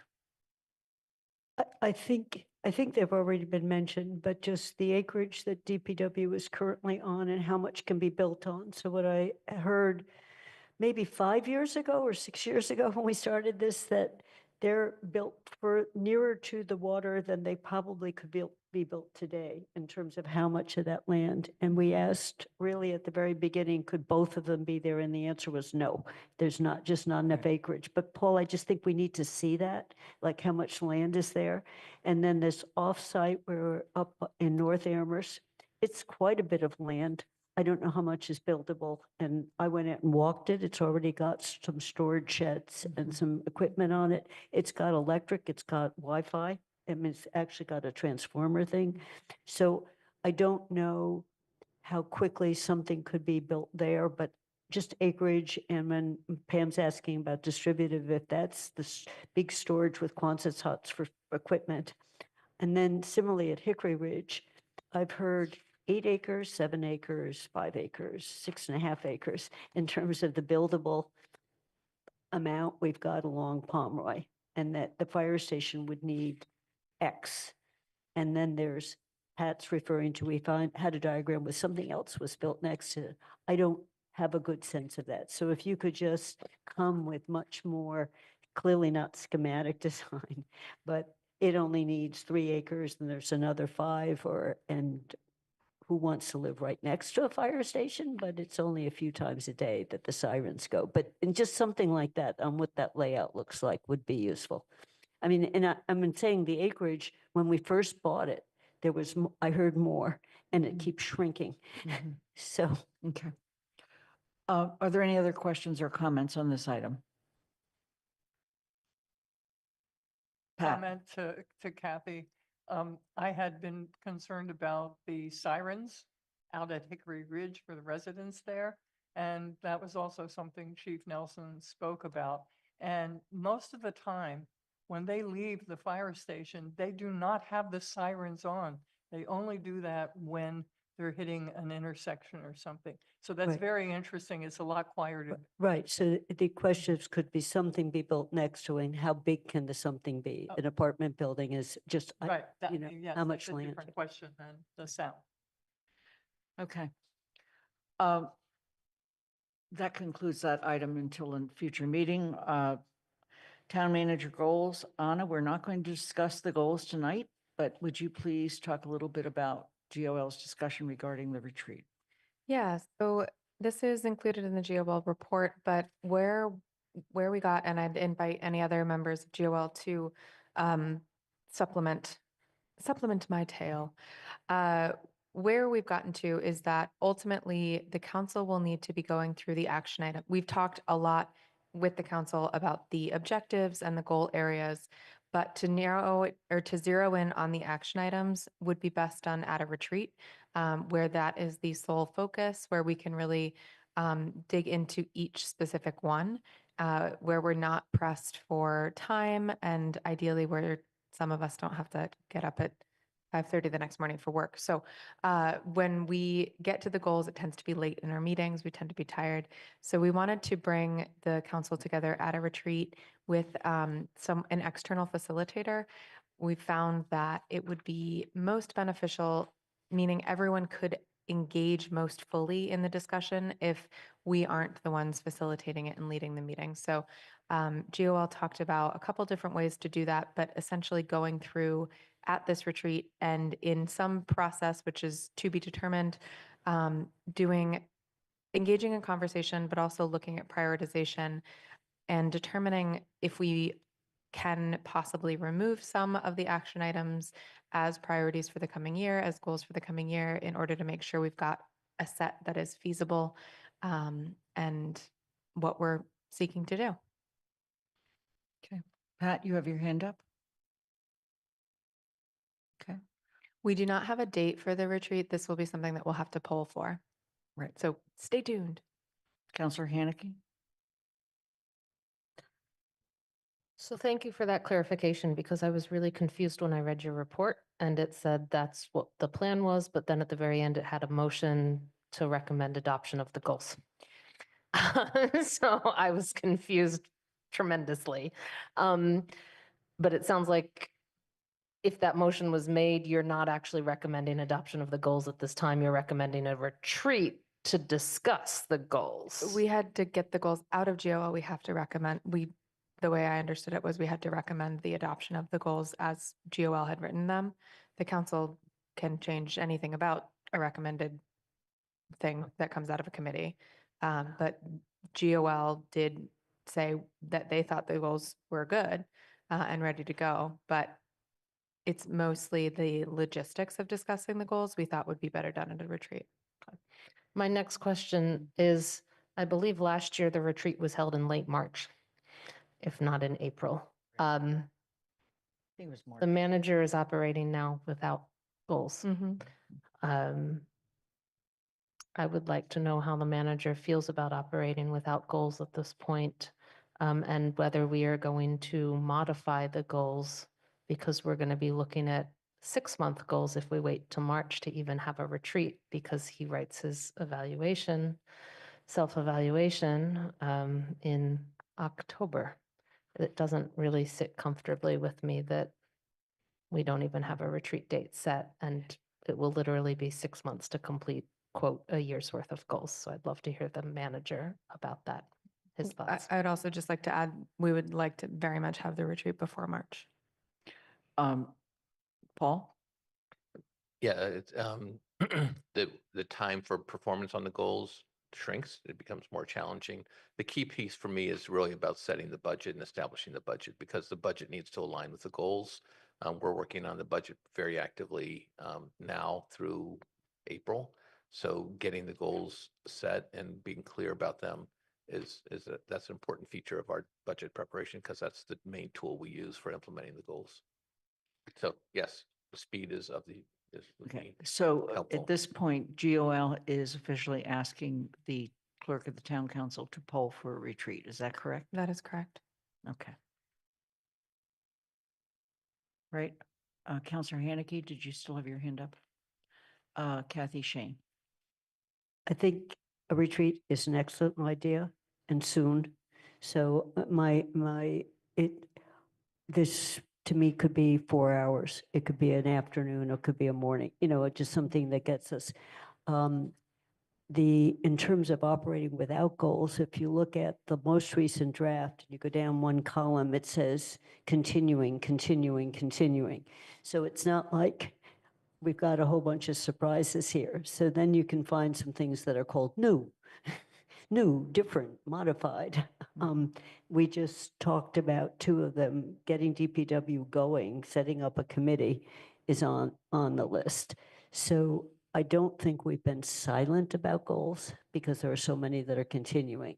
There are some that are new that are contentious. And so I also would hope the retreat could focus on them right away, as opposed to and avoid, I don't mean to say this in a negative way, but avoid wordsmithing. I'm less concerned about the best word for something and more that we all understand what that sentence means.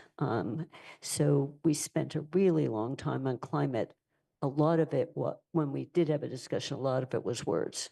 And now we have a new climate one added, which is a good one. But so I would just like it to be a really focused discussion on the content. And as you said, on the actions, are we missing any? And the one I sent in is, we have a section called finance and infrastructure, finance and management, and we actually don't have any goals around finance. And maybe that's okay, but there's not one anymore. I guess it's assumed there will be a balanced budget and we will be rational. But in any case, so so Lynn, I'm wondering, can we set one up so within the next 3 weeks, we have this retreat if we poll and we Okay. all say we need to do this? Right. We will begin the process tomorrow. Yes. Are there any other questions or comments on the goals? Town manager, there are no appointments. There are few committee reports, but let's quickly do them. CRC, Pam Rooney and Jennifer. Thank you. CRC met back in December. And as you noted, we're still working on the University Drive overlay. The public hearing is still open, still working on solar. Somebody tonight mentioned solar. Let's get it done, which is a really good thing. So that's, both of them are in progress. Sadly, not quickly. Okay. Elementary school building, Kathy? We're meeting this Friday, and the good news is this is the week construction is due to start, and the construction team leaders are joining us at the meeting by Zoom. So anyone who wants to see the faces behind something called CTA, which is the general manager, and they've been at a kickoff meeting, as Paul and Bob mentioned already, on getting ready with the school leadership and the facilities people. So this will be our first meeting as a committee with them, and it's partly just so we have some faces to put to the team. So that is Friday, and we've switched our meeting times. We're now meeting at 12:30, just afternoon. So one person couldn't meet in the mornings, and it will be about an hour. It's not going to be a long meeting. Okay. Thank you. Finance Committee, Bob? Nothing more to report. GOL, Anna? Nothing to report at this time. Jones Library Building, Pam Rooney? Thank you.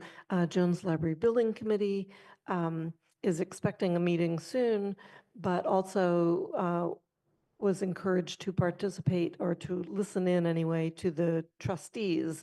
The Jones Library trustees recently addressed some of the historic preservation concerns raised by the community and counselors, that some of the elements of the building be restored, including the slate roof, and the lack of need for a new drop slot in the front of the building. So these are good steps in the right direction in terms of starting to address the Section 106 Historic Preservation Act requirements. TSO? TSO has a written report which we sent on Friday to council by email. It's available for the public in the packet. I think that it sort of summarizes where we are with the two major projects that have been outstanding for substantial discussion. The other one, of course, we're working on, but now waiting for town manager is the waste hauler. If you have any questions, of course, I'd be glad to respond, but I think we tried to be comprehensive in the report. Thank you. Any liaison reports? Jennifer? Just to share that the Council on Aging is going to be attending a practicum that's at the Eisenberg School. They are going to be doing a practicum of needs assessments of the senior community in Amherst, and they'll be kicking that off on January 31st. But that's something I'll try and keep you updated on. And then I guess just to reiterate what Mr. Vandal said in his public comment, that there is a lot of discussion at the Community on Aging meetings about the need for a more robust senior center. So, Counselor Haneke?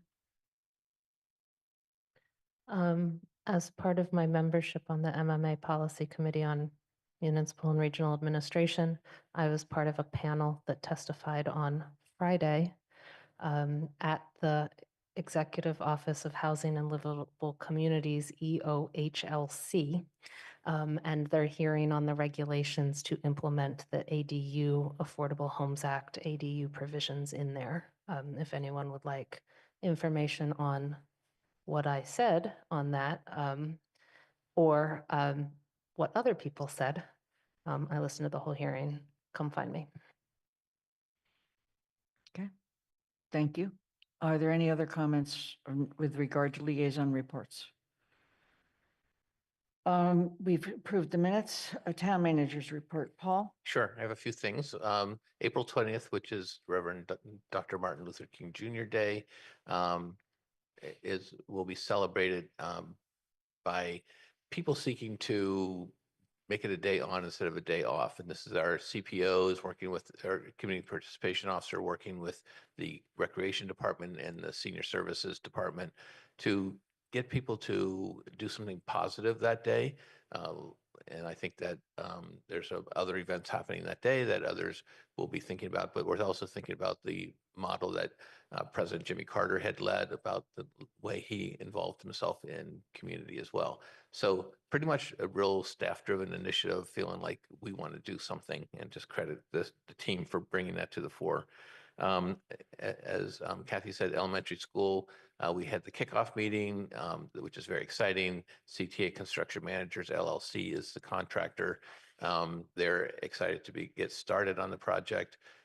There's a number of issues that they're going through the permitting part, the piece with our billing department right now. So we expect that work to really get moving soon. So we're happy about that. Jones Library, as Pam said, the Section 106 review, there is still we got an answer from the Mass Historical Commission. The library trustees recommended that we accept their recommendations, which makes total sense, which is about the slate roof and the book drop. But the consulting parties still have to have a meeting, which they're trying to schedule this month, when they can get the Mass Historical Commission to participate with the consulting parties as part of the 106 review process. So there are other issues that Bob Parent is just sort of trying to navigate through in terms of making sure the project can move forward. We were looking at a March 31 deadline that the MBLC has set, and we're hoping to shoot to achieve that deadline. And I also recognize that the financing for the project is something that is a concern to the council, and we'll be talking about that with you as well. Okay. Jennifer? Yes, I've asked this question before, but This is the week that the two contractors that submitted bids were asked to hold their quotes until. So since we're not in a position to award the contract because the Section 106 review has not been completed, just wanted to ask, what is the process for asking the contractors to continue to hold their quotes? Yeah, so this is the exact same process we went through with the elementary school project. Bob Perrin is having conversations with the contractors, asking them to hold their bids beyond the deadline that they said they would hold them for. So everybody agreed to it during the school project, and he's pretty confident that they will hold it for the library project as well. Will they be asked to hold it until the review is complete? I'm not sure exactly. I would assume, for sure. I mean, I think until we're able to sign a contract is where they'd be held. So I'm not sure exactly what dates he's looking at with them, but yeah. Kathy? I sent some questions. That was one of them to pull in advance. So the other piece that's you're pushing against a deadline is, assuming this is moving forward, the discussion is pulling the roofing out and rebidding it by splitting off the slate. So all of that has to be done before you get a whole project. Is that correct? So there's several different ways to do that. As you know, as you experience with the schools, different ways you can skin the cat. And so one of them is to pull it out from the bid. Another is to make a change order after the bid is awarded, which is what we did with the school project. So again, I just rely on Bob Parent to sort of work through what the best option is for the town. And he is in conversation with the designers and with the contractors on this.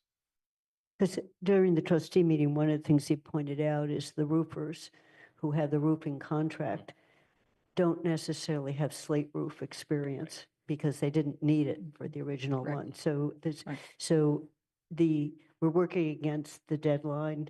And then I'm also hoping you'll come to the finance committee with what does the financing of all of this look like? You know, Yeah, I think I mentioned that just a minute ago. Yeah. Okay. Are there any other questions of the town manager? Jennifer? So I did want to ask, in terms of the waste hauler bylaw, if there was any status update on the RFP. So the firm that we were trying to get to do the RFP is says they're not able to take it on right now. So we are now searching for a different firm to do the work. I'm sort of hoping that the MMA meeting we'll dig out some more applicants, people who will take it on. I've also appealed back to that same firm, which is the Collins Center, because it's a very easy procurement process with them to see if they can make this happen for us. So it's just sort of disappointing that they weren't able to jump on right away. Counselor Ete? I was just wondering if the town manager had a general idea when the reports, year-end reports on CRESS would come out. Yeah, I don't have a timing for it. I know the director is meeting with the CSSJC. I don't know exactly when, this month or next, to give an update. I can find out for you though. But I know she's working on an update on where CRESS is at this moment in time. And I know that's going to be a concern for the council during the budget process. And we're sort of focused on that as well. So we can give a full report on where CRESS is during the budget process. Thank you. Okay. Are there any other questions of the town manager? Seeing none. With regard to president's report, there's not a written report this week. There will be in 2 weeks. Tomorrow I will be sending out an email asking people to express their interest in committee appointments, the ones that the president makes in consultation with counselors, and then also preferences for the committees that the council appoints. We will then move to those council appointments at the next meeting on the 29th. And also, 27th, thank you. And then in addition to that, with regard to future agenda items, I will start developing an annual calendar and we'll send it out and ask people to start filling in things that they know will be coming up. Are there any questions on either of those at this point? Are there any counselor comments?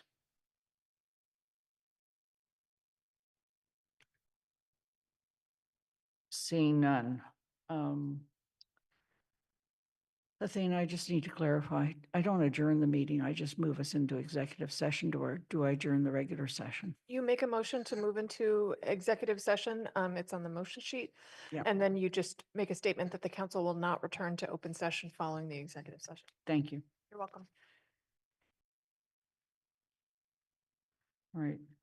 So at this point, I'm making the following motion and seek a second to meet an executive session pursuant to general law, Mass General Law, Chapter 30A, Paragraph 21A in parens and 1 in parens, to discuss complaints or charges brought up against a public official, officer, employee, staff member, or individual. The town council will not return to open session following the executive session.